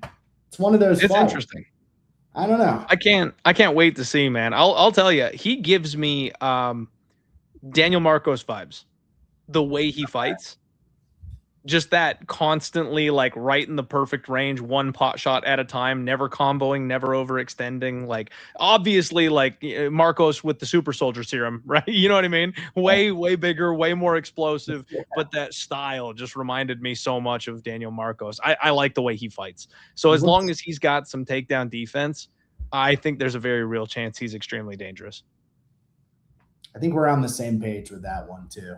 We're on a lot of same pages. Yeah, it's a little boring, unfortunately, for the people. But hey, last week one underdog came through. What are we supposed to do? Not really. I mean, because like some of them were differing a little bit, but like to be honest with you, we're talking about a minus, almost 400. It's like how granular can you really get with that? So I feel like I don't know. Maybe my most interesting take here would be maybe this guy can submit. Maybe he snatches a guillotine or something, and maybe he's plus 2,200 is good. It's not the way I bet. I'm usually a money line or total kind of guy, but would it shock you? Wouldn't shock me. He's from Brazil, bro. Like the way we were talking about Oban, taking some damage pre-UFC and all that kind of stuff. Like I'd be looking to kind of buy down on the KO prop. What is it? That's a great question. That's the thing. I'm just looking at prices and kind of being tricky here. Oliveira by KO is minus 185. Oh, geez. God, see, that's still awful. I hate laying that kind of a price on. Yeah. I don't know. Definitely not. Anyway, I'll probably. It doesn't go at minus 220 than that. Yeah. Yeah. I'm probably going to pass this one, just cards on the table, and then take some notes, see if there's another opportunity. But yeah, we can leave it at that. We agree on this one. Let's move on. Next fight we've got to talk about is Ľudovít Klein. They put Liam on the fight card twice this week, you guys.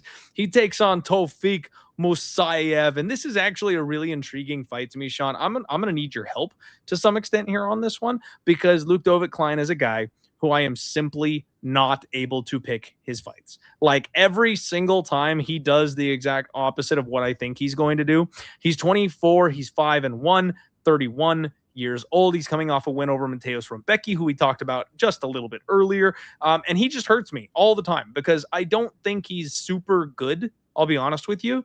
I finally got corrected and bought in when he fought Mateusz Gamrot, kind of like I was talking about with Jacoby this past week. Like as soon as I'm like, hey, like, okay, fine, you're the real deal, I'll buy in. That's when I do it at the wrong freaking time. And at one point I was so low on him. Now, don't make fun of me too hard here. I actually bet AJ Cunningham against him because I was like, fuck this dude. Like if someone just gets in his face and puts the gas pedal on, they're going to gas him out, all that muscle, all that HGH, all that blood. Like he's just not going to be able to keep up that pace.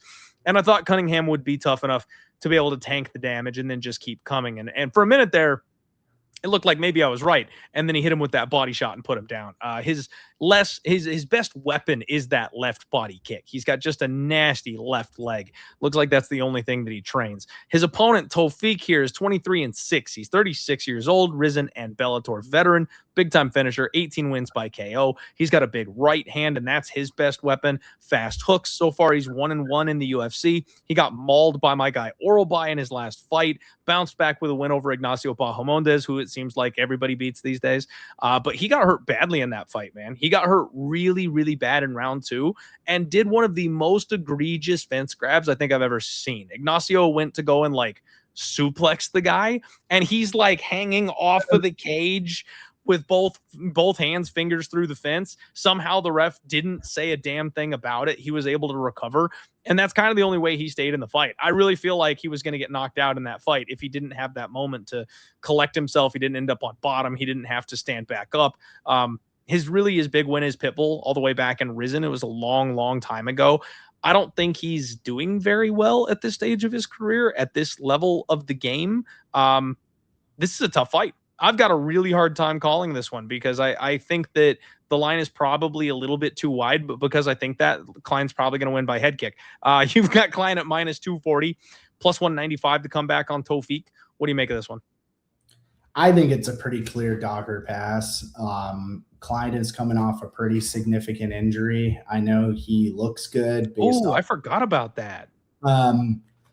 Yeah, he's coming off a major injury, and he came back pretty quick. And Musayev's no joke, man. And styles make fights. And I know Klein looks very pretty, the way he fights. He's very measured.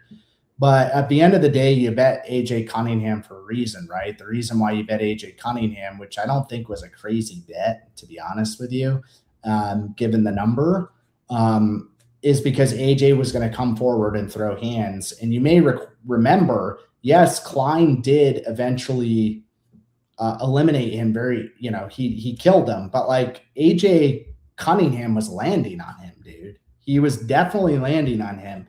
And that's been the story for a lot of Klein fights with me, which is, if you pressure this guy and you come after him, a huge chunk of his game sort of shuts down. And, he kind of turns into a wrestler in some fights, but you can't project him for a ton of takedowns because he has some cardio issues. So I actually think Musayev is a pretty live dog here. I think he packs a ton of power. He's very tenacious. I think he has the skills to stay upright. I think he has the skills to potentially take Klein down himself. I think he could land some heavy shots and just kind of make this generally pretty interesting. Okay. I think that's fair. I totally forgot about the injury that we're getting this layoff from Klein. I think that matters. 10 months, snapped ankle. Yeah. Yeah, no, that makes a difference. I mean, that's going to hurt everything. It's going to hurt your cardio. It's going to hurt your takedown defense. It's going to hurt all aspects of your training. That could be a very, very large problem in this fight. And while I'm not necessarily a Tofiq believer, and especially with the way we've seen him hurt and wobbled and stuff like that in these fights, he's a little older. Klein could definitely hurt him and knock him out, that kind of thing. All other things considered, like you mentioned, I haven't been sold on Klein ever. So... All right. I'll say it's dog or pass. I don't know if I can do it though. If I click on Tofiq, you guys just parlay the shit out of Klein because it's happening. What is that? What is that? Every time, man, there's certain fighters, Sean. You know what I'm talking about. There's certain guys. I mean, I hate to extend this too much, but this will be the last note I'll have here is let's be real here. Klein has lost some pretty winnable fights. I know you could sit here and be like Tofiq as, he's getting hurt in some of his fights. That's fair. But I mean, Klein's resume doesn't really stand out to me. And I mean, the guy went to a draw with Jai Herbert, and it was entirely because Jai Herbert had a point taken away from him. Jai Herbert was going to be Ľudovít Klein. So I don't know how a lot of people feel about Jai Herbert, but I don't think he's some monster in the division. Klein has had some pretty uneven showings. I think we all remember hey, he totally stomped on Thiago Moises, and, that kind of colors you for a lot of his fights. But, he's not always showing up and doing well. And he's an explosive guy coming off a major injury. Yeah, I think that there's some serious red flags to be minus, 200. And he's minus 220 right now. So... It does look like some money is coming on Tofiq, but that is absolutely fair, and I'm right there with you. We'll see. I don't know if I can get there. I don't know if I can get there. We'll see. I'm too scared. Next up, we've got Milošević, and he takes on Noah Gugnon. What's that? I said I love this fight. Oh, this one's fun. I will say, Miloš, shortlist for my new favorite fighter. You guys, he's got the Mario one-up mushroom tattooed on his shoulder, which I'm all right. I love nerd culture making its way into MMA. Miloš is 19-3, 29 years old. I will say he's got a lot of custom rules on his resume, which I always kind of worry about that a little bit, that it's okay, how good is your grappling if you're doing combo kickboxing Muay Thai fights instead of doing MMA? You know what I mean? So just question mark. But he fought in KSW. He fought in Octagon. Recently, he was in DBX, the dirty boxing promotion that's kind of on the rise right now. Training out of Thailand. He's a bit of a freak show fighter. He's got hands. He's wild on the feet. Good volume, attacks the body, nice elbows. Looks like he's really tough. He's got some pictures of him all busted up, bloody, and cut from his bare knuckle MMA fights, and sticking his tongue out and having a good time, just kind of loving life. He's one of these guys that likes to get hit. He likes to put on a show, so he's going to be really fun. Noah is 9-2. He is 25 years old. This is his UFC debut as well. He has a 100% finish rate, 5-fight win streak, 4 of those in the first round. Somehow he looks like he's 40, even though he's just 25 years old. He does stand tall. He comes forward, really aggressive striking. Another guy who's a bit wild. Another guy who throws hard to the body, these lunging attacks when he comes in. I feel like he switches ranges really well. I've seen him use elbows once he gets in close against his opponents really well. And again, just mean, one of those guys that wants to cut you up, wants to do damage. He's got like a nice little foot sweep takedown that I've seen him hit a couple times. Works well out of the body lock. Really strong ground and pound. Really heavy top control.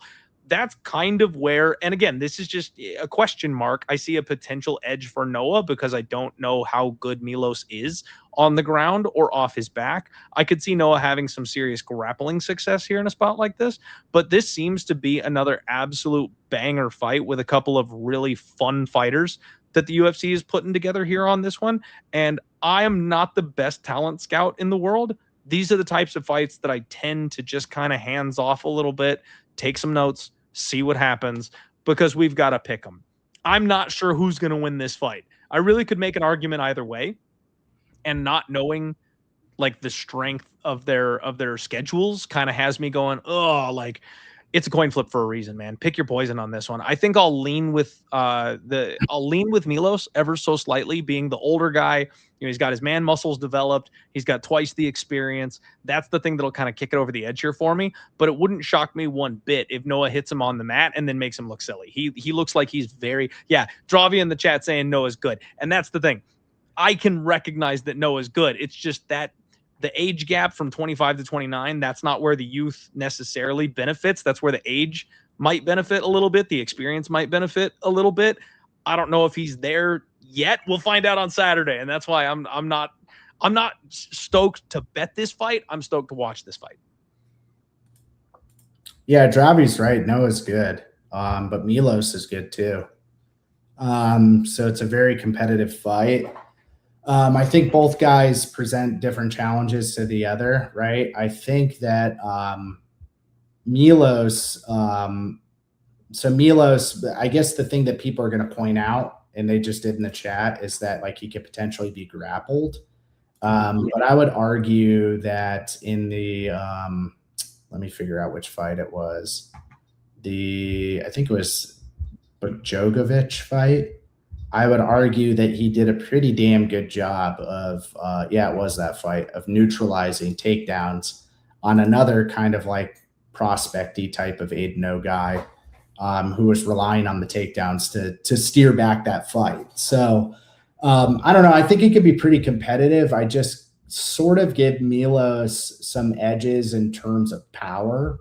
And I feel like people are going to point out a ton of stuff about Gugnon or whatever that are positives that also apply to Miloš. Like they're going to talk about like, oh, well, Gugnon goes to the body. Miloš does too. He can be pretty hellacious to the body. I think he just has more power. He's going to be tougher to deal with early, and I think it's going to be imperative for Noah to mix it up in order to really compete here. Because I think as soon as he starts getting hit, because this guy doesn't actually get tested in a lot of his fights. I think as soon as he starts getting hit, we could see kind of a different fighter. We don't really know too much. But I think they're both skilled. It's just kind of curious why this Frenchman isn't on the French card, right? Mm-hmm. Why isn't he on the French card? If he's this big, prospect that they're like eager to present, why isn't he on that? Why is he fighting Miloš in Serbia? I don't know, kind of confusing. So yeah, I lean the Miloš side personally. I think more action is going to come in on Noah because it seems like it's a very popular play. I've seen like repeated touts releasing it one after the other to play Noah. So I think it'll be interesting to kind of just wait around and see, if you get a decent Miloš price here, because I do favor him, especially early in the fight. I favor him. Okay. That makes sense to me. That does make sense to me. And I think Noah's a guy that I would buy stock on. You know what I mean? I think he'll be very, very good in the long run. I just don't know if he's winning Saturday. So can't wait for that fight. That's going to be a really fun fight, man. All right, moving along. Let's talk about Vlasto Čepo, and he's taking on Gilbert Urbina. This is the obligatory violence check for the UFC card this week, man. This is the one where the UFC is like, if we get like, a decision, if it's a little on the slow side, like let's get everybody's butts back in their seats. That's what this fight is. This guy making his UFC debut, Čepo. I'm not sure if you're supposed to have a CH there on that name. Vlasto, he really reminds me of kind of a striking version of Benoit Saint-Denis. He's another military background guy, except instead of being a grappler, he's a Muay Thai dude. He trains out of Bang Tao Muay Thai, and he's debuting out of Octagon. He's coming off back-to-back round 1 KO wins. I wish I could show you guys a couple of highlights from Octagon. I can't. They'll hit me here on YouTube if I go for that. But everything he does is violent, just physically imposing, hard to take down, heavy hips, good sprawl, power jab, and just walks forward. Just wants to walk into the pocket, bite down, uppercuts, big hooks. Like, this guy knows how to get back up to his feet. He's like, I want nothing to do with this grappling thing. And then just steps right back into the pocket and starts ripping. So I don't think he's a champion. I don't think he's going to go super far in the UFC. But guys like Gilbert Urbina are going to be fucked against a dude like this. Urbina's 7-4, 30 years old, 1-4 in his last 5. Counting that Ultimate Fighter lost to Tresean Gore back before we could really respect Tresean Gore. His only win in the UFC is Orion Kosi, if that tells you anything. This guy got smoked by Uros and has been on the sidelines for an entire year because of it. Again, I always want people to take that time off. I always want to make sure that they're coming back healthy and correct and things like that. But Gilbert is like the third Urbina brother that we've seen in the UFC. They're almost as bad as the Dawkins brothers when it comes to their fragility. Like, it just runs in the family. These are not durable people. So as much as he could be a skilled fighter and a fun fighter, things like that, mid to low tier at best, he's never taking shots from guys that are anywhere halfway up the chain. I feel like this really is just like a fun popcorn type of fight. They want blood, they want action, and it seems disgusting to have Čepo at -325 because he's definitely not the more skilled fighter in there, but he's a Dricus du Plessis, he's a Benoit Saint-Denis. It doesn't matter that he's low on the skill edge. Urbina's not taking this guy down and submitting him, and Urbina's going to have to stand with him, and when he does, I think he's fucked. Yeah, I think the thing that sucks about the lines that got released is they sort of know Seppo's problem, which is that he has absolutely zero grappling because Urbina's submission line is only +500. So you would think like, oh, they might not see that, maybe you'll get like a 15-1 or something crazy like that, and you could play that. But they picked up on it. They know the story of this fight, and I would agree with you. I think both guys can be hit on the feet, right? Let's not discount that Čepo could be hit by Urbina, but the reality here is that Čepo is basically he's Serbian, right? He's like he's Serbian. I believe so, yes. Serbian, like Phil Baroni type, where he's just going to kind of come after you for like 4 minutes. Serbian Baroni. Yeah, I like it. Minutes, bro. He's just going to give you hell. And it's up to you to survive it. And, you just said everything we need to say about this fight. It's an Urbina. He doesn't really see shots that's coming at him. He folds. He's a beanpole. So I fully expect Čepo to knock him unconscious pretty early in the fight. But I wouldn't be totally shocked if Urbina, pulls it out, and gets this guy down and submits him. Because that's where he's going to win the fight, I think. I'd be surprised if he got him down. If he climbs him like a tree and takes his back and chokes him out, that I could see. But if taking him down, I'm like, what if he falls over? We've seen some crazy shit. You know what I mean? But I do think that this doesn't require much discussion. It's a Čepo probably KO one here. This one will be fun, guys. The breakdown definitely doesn't take long, but the fight itself is gonna be fun. Real quick for my football fans, guys, we're so close. We're so close. My football fans in the chat.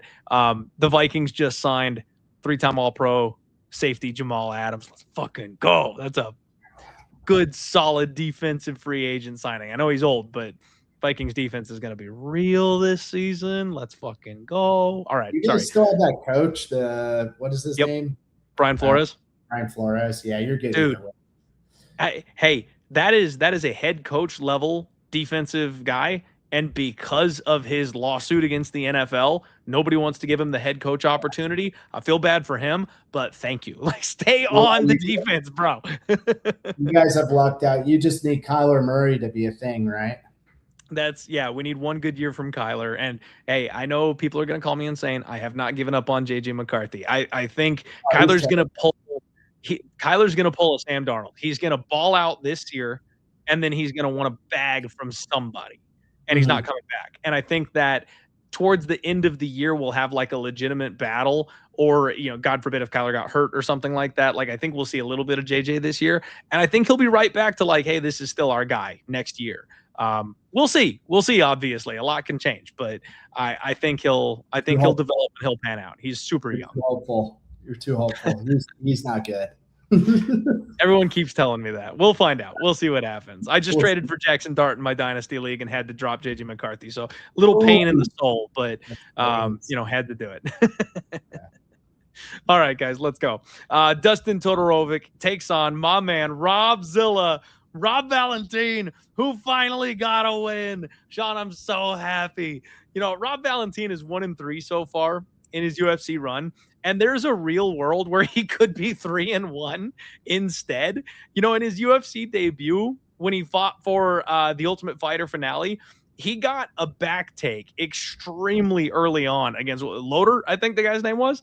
And I think didn't he break his arm? Like, he wasn't able to finish the choke because he had an injury to his arm that he had to require something on after that. Anyway, it came out after the fact, and it's like, holy shit, like, he could have choked the dude out and won the Ultimate Fighter. We're singing a different tune at that point. He gets Torres Finney in his next fight, and shout out Spectation Sports. We love Torres Finney, but that was a really nasty split decision that he lost. Nothing but control time, zero striking. He was the one going for damage. He was the one attacking. I feel like he should have won that split decision between us.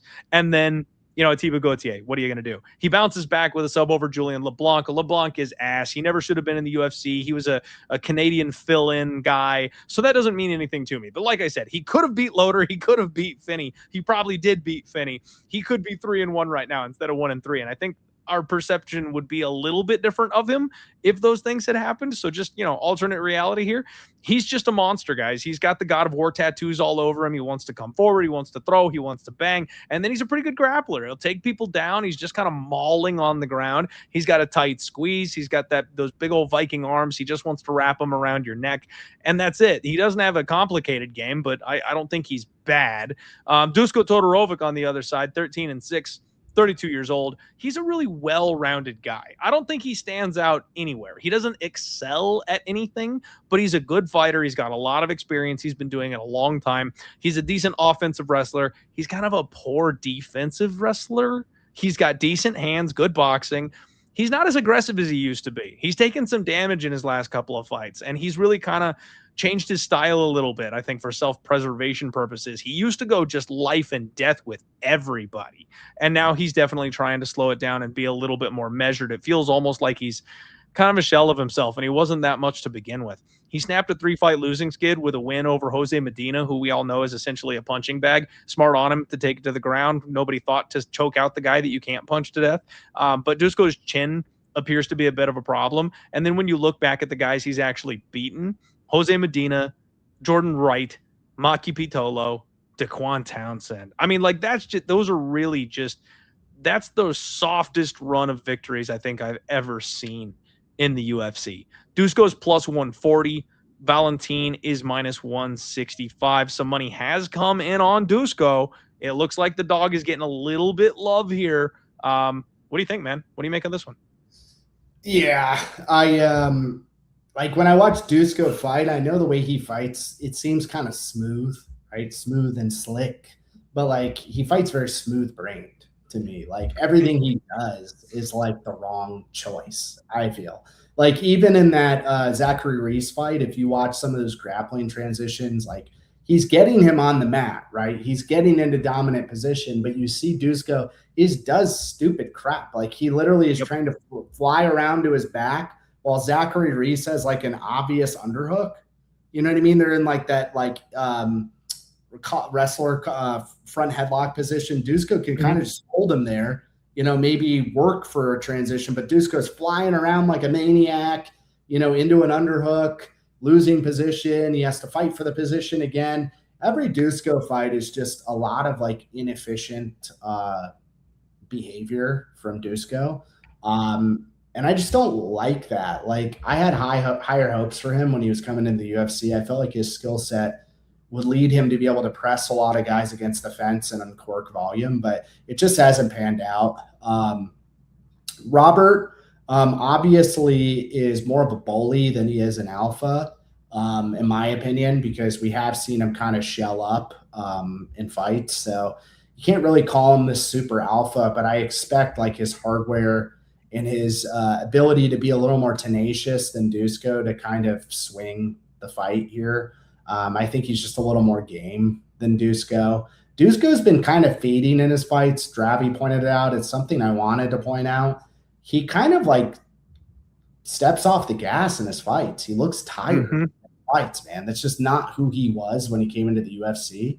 So I can't project a ton of success for a guy who really has very little finishing equity to begin with, because he was a volume kind of attritional break you down type of fighter. But now he's sort of hey, I need to be very slick and point fight you, and I'm going to get tired at round 3. It's just not a very good style that's predictive of winning a ton of fights. So I give Robert a ton of the finishing equity. I think he's training with a lot of high-level guys now. I don't know if you've been looking at that, but he's with Fluffy Hernandez. He's been doing rounds with Strickland. Which is just a great teammate, by the way, for his style. Yeah, he's taking it seriously, man. He's got this jank style, but like, he gets in the room with some guys that are going to push him and really add a few tools to his game. I don't know. I foresee Duško having some success here, making a mistake, Robert capitalizing and winning. That's how I view it. Okay. Yeah, man. I'm happy to see money's coming in on Duško, because I don't get it. Duško's last fight against Zach Reese, he gassed so badly that people thought Zach Reese had good cardio. Like, I saw people with the takes that Zach Reese has pretty good cardio in his last fight because of that fight with Duško, that I'm like, are you forgetting that Duško is just a complete shell of what he used to be at this point? I don't love laying big chalk on a guy like Valentin. I know he fought a complete bum nobody in his last fight. The lower this number gets, the more I'm interested in Rob Valentin. I am picking him to win. I'm with you. I think he does take it seriously. I think physicality is probably going to make up for a couple of maybe the technical faults. I think the grappling and the cardio will make up for what he's missing against Duško. And I think he's durable enough to take the shots from Duško. So if this fight gets extended, I mean, I'll be looking at like a round 2, round 3 sub type situation from Rob. I wouldn't even be shocked if he wins a decision. And I know he's more of a finisher. He wants to just kind of club people. But if he's on that skill deficit, he might not be able to find the finish. So I think he could just bully his way to a decision. Minus 165. I'm tempted. I'm going to sit and see if it goes any lower, but I'm very tempted on kind of fading the early market move here and buying on Valentin and saying, hey, the guy that just won tough is better than the guy that's been on the sidelines with injuries and getting CTE for the last 5 years. Yeah, dude. Guy's been getting his head ping-ponged all over the cage for years, man. It's been awful, man. They've sacrificed him every time he steps in the cage. Even the fights he wins, man. Jordan Wright gave him the business in round 1. Oh my God, Dude, I laid the juice on Duško there, and I was puckering my butt so hard. And I laid like heavy. It was like minus like 260 or something. Like, Duško's gonna kill this guy. No. That is just the worst feeling in the world. Dude, I laid it so heavy too. So, yeah, Duško is not the goods to me. Personally. I feel you. All right, guys, let's keep it rolling. We've got like 3 more fights to get to. I do apologize, Sean. You and I are having a little too much fun. We're running a little long tonight. We're talking Marcin Tybura and Aleksandar Rakić. We're heavyweights. I might be able to save us a little bit of time on this one, because what the fuck, man? Like, I've always said Aleksandar Rakić is mid. People used to get mad at me. Like, I used to have people yelling at me in the comments about saying Aleksandar Rakić is just a mid fighter. He's okay at everything. He's just not impressive anywhere. Decent wrestling, decent power, okay gas tanker, at least it used to be. Now he's on a 4-fight losing streak, 3 of those by knockout. He looks completely shot. No durability whatsoever on this guy. He was a huge 205er And now, of course, he's doing that late in life. Let's throw that Hail Mary, move up a weight class, see how you do it, heavyweight kid. I'm not sure that that's going to improve his durability. I kind of don't think it was the weight cut that was ruining his chin in this case. And yeah, he'll be aggressive with his grappling, but we've seen this guy get caught and tapped out by far lesser grapplers than a guy like Marcin Tybura. Tybura, on the flip side of this, 40 years old. He's the heavyweight gatekeeper. 2-fight skid right now. Lost to Anti-Delia and Tyrell Fortune. The cardio has always been kind of his calling card. He turns up when people get tired. He knows how to lean on you. He used that heavy man, fat man grappling, kind of tire you out. He's got good, solid defensive boxing. Another guy that got clapped a bunch of times at heavyweight and decided, hey, I shouldn't be trading heavies with these guys. So he's very defensive when it comes to his striking, but nasty submissions, nasty ground and pound. He protects that chin at all costs. And I think that's why he's still fighting in the UFC, is because he made sure he stopped taking those big concussive blows, and he doesn't take fights where he's going to get hit by people like Francis Ngannou anymore. He said no thank you to those anymore. So he's just kind of a hangout, middle of the road type of guy. I am kind of tempted to say Marcin Tybura here. I don't understand this line, man. Rakić moving up a weight class is a minus 345 favorite. The fuck? Like, Marcin Tybura is plus 275. Sean, am I missing something? Like, this line makes no sense to me whatsoever. Is Rakić really, do they think he's just going to maul Tybura up at heavyweight? Do they think the heavyweight is going to improve his gas and improve his cardio, and he's just going to be that big and that strong that he's going to out-wrestle Marcin Tybura for 15 minutes at heavyweight? Is that what they're thinking here? Because I'm honestly confused by this line. I mean, his body type kind of lends him to be a heavyweight, I would say. So, like, he's actually taller than Tybura. I'm looking at it right now. He's a big guy. Don't get me wrong. Similar reaches, it looks like. So, yeah, I don't know. I think that heavy is probably a good choice for him because heavy is full of bums, bro. Like, at the end of the day, a lot of guys move up to heavy because they know they could have success. I mean, Jake Collier damn near was the king of heavyweight if he had, 5 more minutes of cardio. He had a lot painful. How true that is. He had a lot more skill than like most of the guys he fought. He just was too fat. But yeah, but I think is that Rakić though? Is Tybura one of the lesser skilled guys? I'm not. Tybura makes do with what he has, but I have some concerns, dude, because he's looked. And I say this as somebody who's made a killing off of Tybura fights. But I think he looks a bit strange lately. Like, I think he is really looking old. And my main concern here in this fight would not be Rakić trying to wrestle him. Mine would be him chopping his legs, bro. Has anybody like actively chopped Tybura's legs? And you watch the guy move around. I mean, he's at this point like plodding around on just he's clunky. Bro, it's just bone and skin at this point. He's just a swamp man. So I don't know. I feel like looks like the bad guy from The Fifth Element. Yeah, he does. Yeah, so I don't know. I feel like Rakić is probably a justified favorite. Am I willing to bet, minus 345? Like you said, no. But I'm out of the Tybura business against an athlete because you say what you will about Rakić and his chin. He's a freaking athlete, bro. Like, he is fast. He's quick, dude. And if he lands a right hand or he lands some kicks, he could potentially hurt an old man who looks very immobile at this point. But maybe Tybura does the thing he always does. He smothers you against the fence. He lands his little pop shots. I don't know. But I think Rakić is probably going to kill him, bro. Like, that's my take. After taping this, like, that's my take is like this athleticism gap is going to be kind of staggering, I think. Mm-hmm. Okay. Interesting. So, I'm so tempted to make Tybura the dog of the week this week. I'm so tempted. Don't do it. To go there.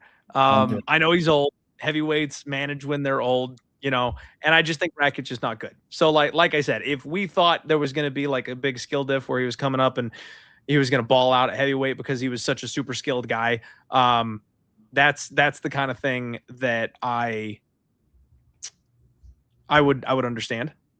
But in this case, I'm like, I don't think he's that guy. I don't think he's coming up to a big skill difference. And I could understand if you're like, oh, he's He's faster, he's younger, he's bigger. It's like all those things make perfect sense to me too, but he's fragile now. Like can he even take a punch from a guy like Tybura? Is Tybura heavy-handed, bro? No, not particularly at all, but that's my point. Like I'm questioning the durability more than I'm questioning the punching power. Yeah, but like if you like, that's gotta be like a feather for Rakić, because the guys he's getting knocked out by, bro, these aren't like light hitters. Like, right? Like who'd he get knocked out by?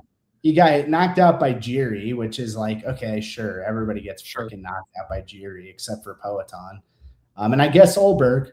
The Jan fight was just a leg injury, right? So you can't really count that. His leg out.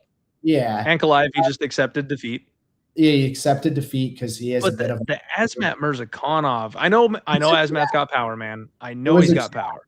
So I'll agree with you. He was running into it though, bro. He literally was leaping into it and he took that thing. So I don't know. I'm saying Tybura's got an okay jab, dude. I think Rakić is probably gonna F him up, bro. Honestly. I feel bad too because I like Tybura, but I'm tempted, man. I'm tempted. Okay. This guy's we gotta have one for the show, right? So I don't know if I'm gonna bet it, but Tybura is gonna be the dog of the week. Tybura's I might have to take the shot this week. I might have to, just to prove one more Aleksandar Rakić hate watch on Saturday. All right, guys, co-main event of the evening. We've got Jan Błachowicz, and he's taking on Navajo Sterling. My boy, Jan is back. The legendary Polish power. Oh, I love this dude. Jan was my dark horse, man. Jan was my sleeper up at light heavyweight. I was so freaking happy when he ended up winning the belt and proving all those people wrong. Really well-rounded guy at an elite level. You know, we've been talking about these guys who are well-rounded, but, you know, not that great. Jan is not that guy. Jan is well-rounded at the elite level. He does everything well, man. Very solid defensively, but a lot like Marcin Tybura, he's just getting old. He's 43 years old now. He's won 3-2 in his last 6 fights, which is crazy because those 2 fights, like, he went to a couple draws with big-time names. You know, we're talking about Magomed Ankalaev, a guy who had the belt until very recently.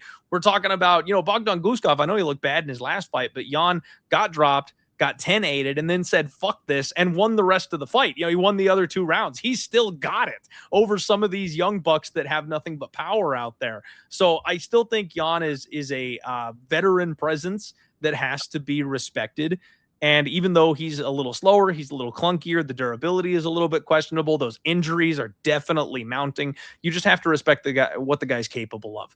Good wrestler, good striker, really good fight IQ, really good submission game when he needs to. I'll never forget the way he took out Dom Reyes, where like he came up with a game plan that nobody saw coming, and just brutalized him. That was the one where he had that giant welt on his rib cage. That was really fun to watch. Good times. Anyway, so love Jan Błachowicz. He's my guy, has been for a long time, but I'm really sad because the end is near. Father Time is undefeated. Navajo Sterling is 10-0, 28 years old. He's 5-0 so far off Dana White's Contender Series, and he was really, you know, presented to us as a finisher. Made it to the UFC, kind of struggled with the step up in competition. I say struggled. He's winning, but he's not finishing people. He has started finishing people, guys. Now he's starting to kind of let loose. Smashed Ion Cutelaba in his last fight. You know, it was really weird. Ion just conceded that fight. It was one of the weirdest things I've ever seen. Came out hard, looking to cause problems, looking to put Navajo on the back foot, looking to out-grapple him. And Navajo was able to reverse a couple situations, win a couple of scrambles, and Ion literally just sat down. I mean, Navajo didn't even do anything, and Ion just didn't get off the cage. So Navajo opened up on him, and the ref stepped in and saved him. It wasn't like he was damaged or anything. He was legitimately just tired. But I think that speaks to Navajo can kind of grapple. And he's a really big body. He's young, and he's incredibly strong. I think that's the kind of thing you got to watch out here, especially against an older, faded former champion like my boy Jan Błachowicz. So I'm going to be not wanting to watch this fight. This is going to be worse than Astro Boy for me. I don't want to see Jan plastered on the canvas. But I think this is still maybe like a little crazy for the money line. Minus 310 for Navajo Sterling, plus 250 for Jan. I don't know how much I can really argue legitimately that Jan deserves to be a shorter underdog than that, but I think he's just so well-rounded and so skilled that you have to give him a little bit more respect than that. I don't want to lay minus 310 on Navajo. I can see him breaking Jan. I can see him getting a knockout on the old man, and he'll look like he's a 10-1 favorite if that happens. But would I be shocked if this is his veteran lesson? Like, would I be shocked if Jan still has more gas in the tank than Ion Cutelaba did? Because he could. And it really wouldn't blow my mind because he is that good. So this is a pass for me. I have to pick the young buck.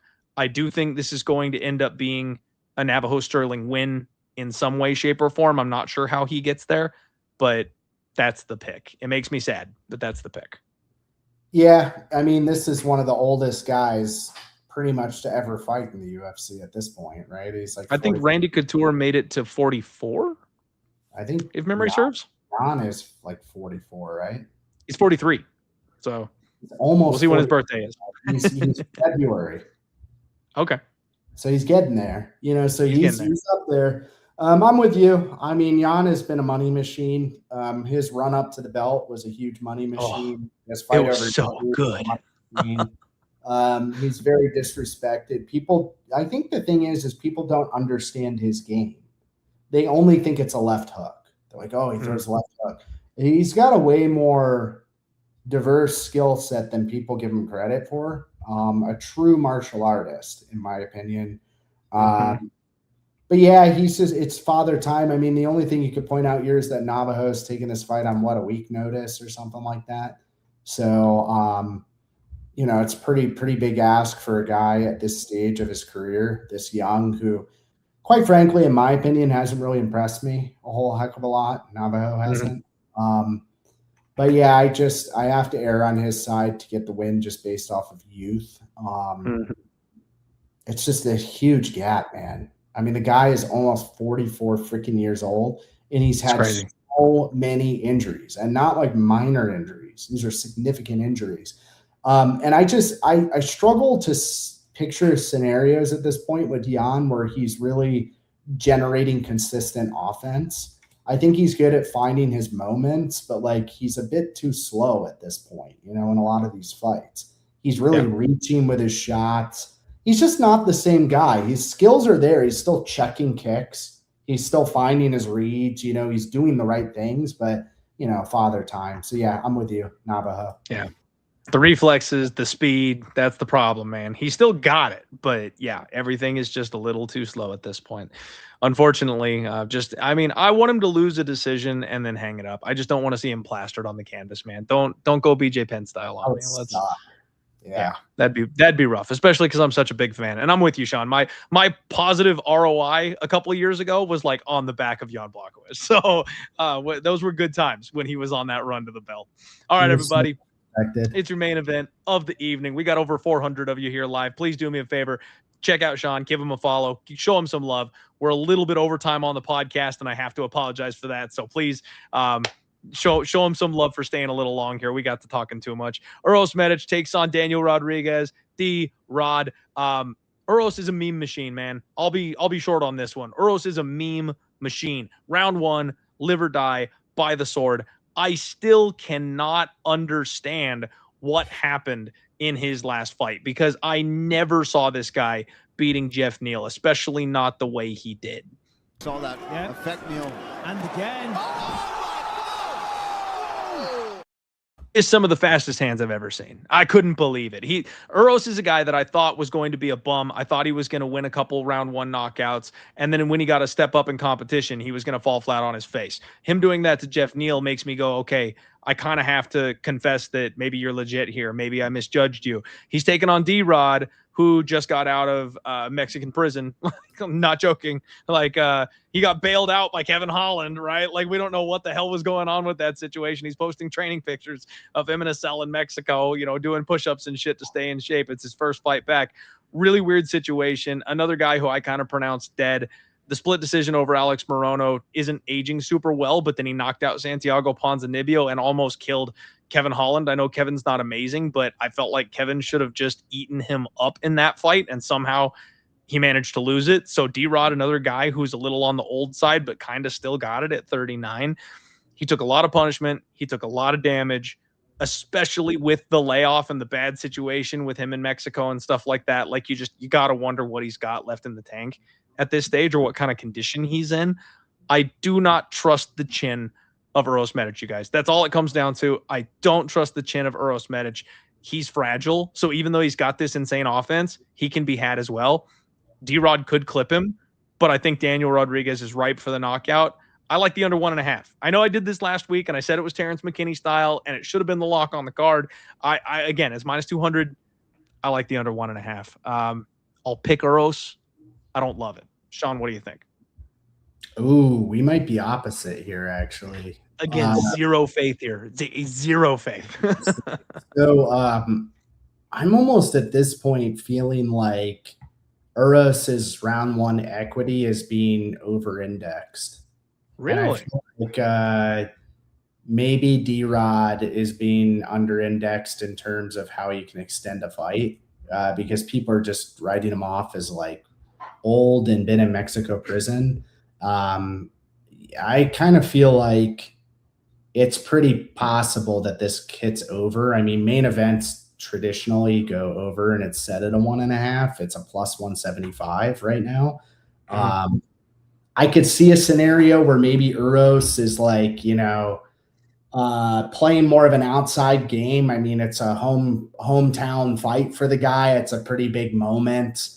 You're instructed going into those round five, those 5-round fights to be a little more diligent with your plan.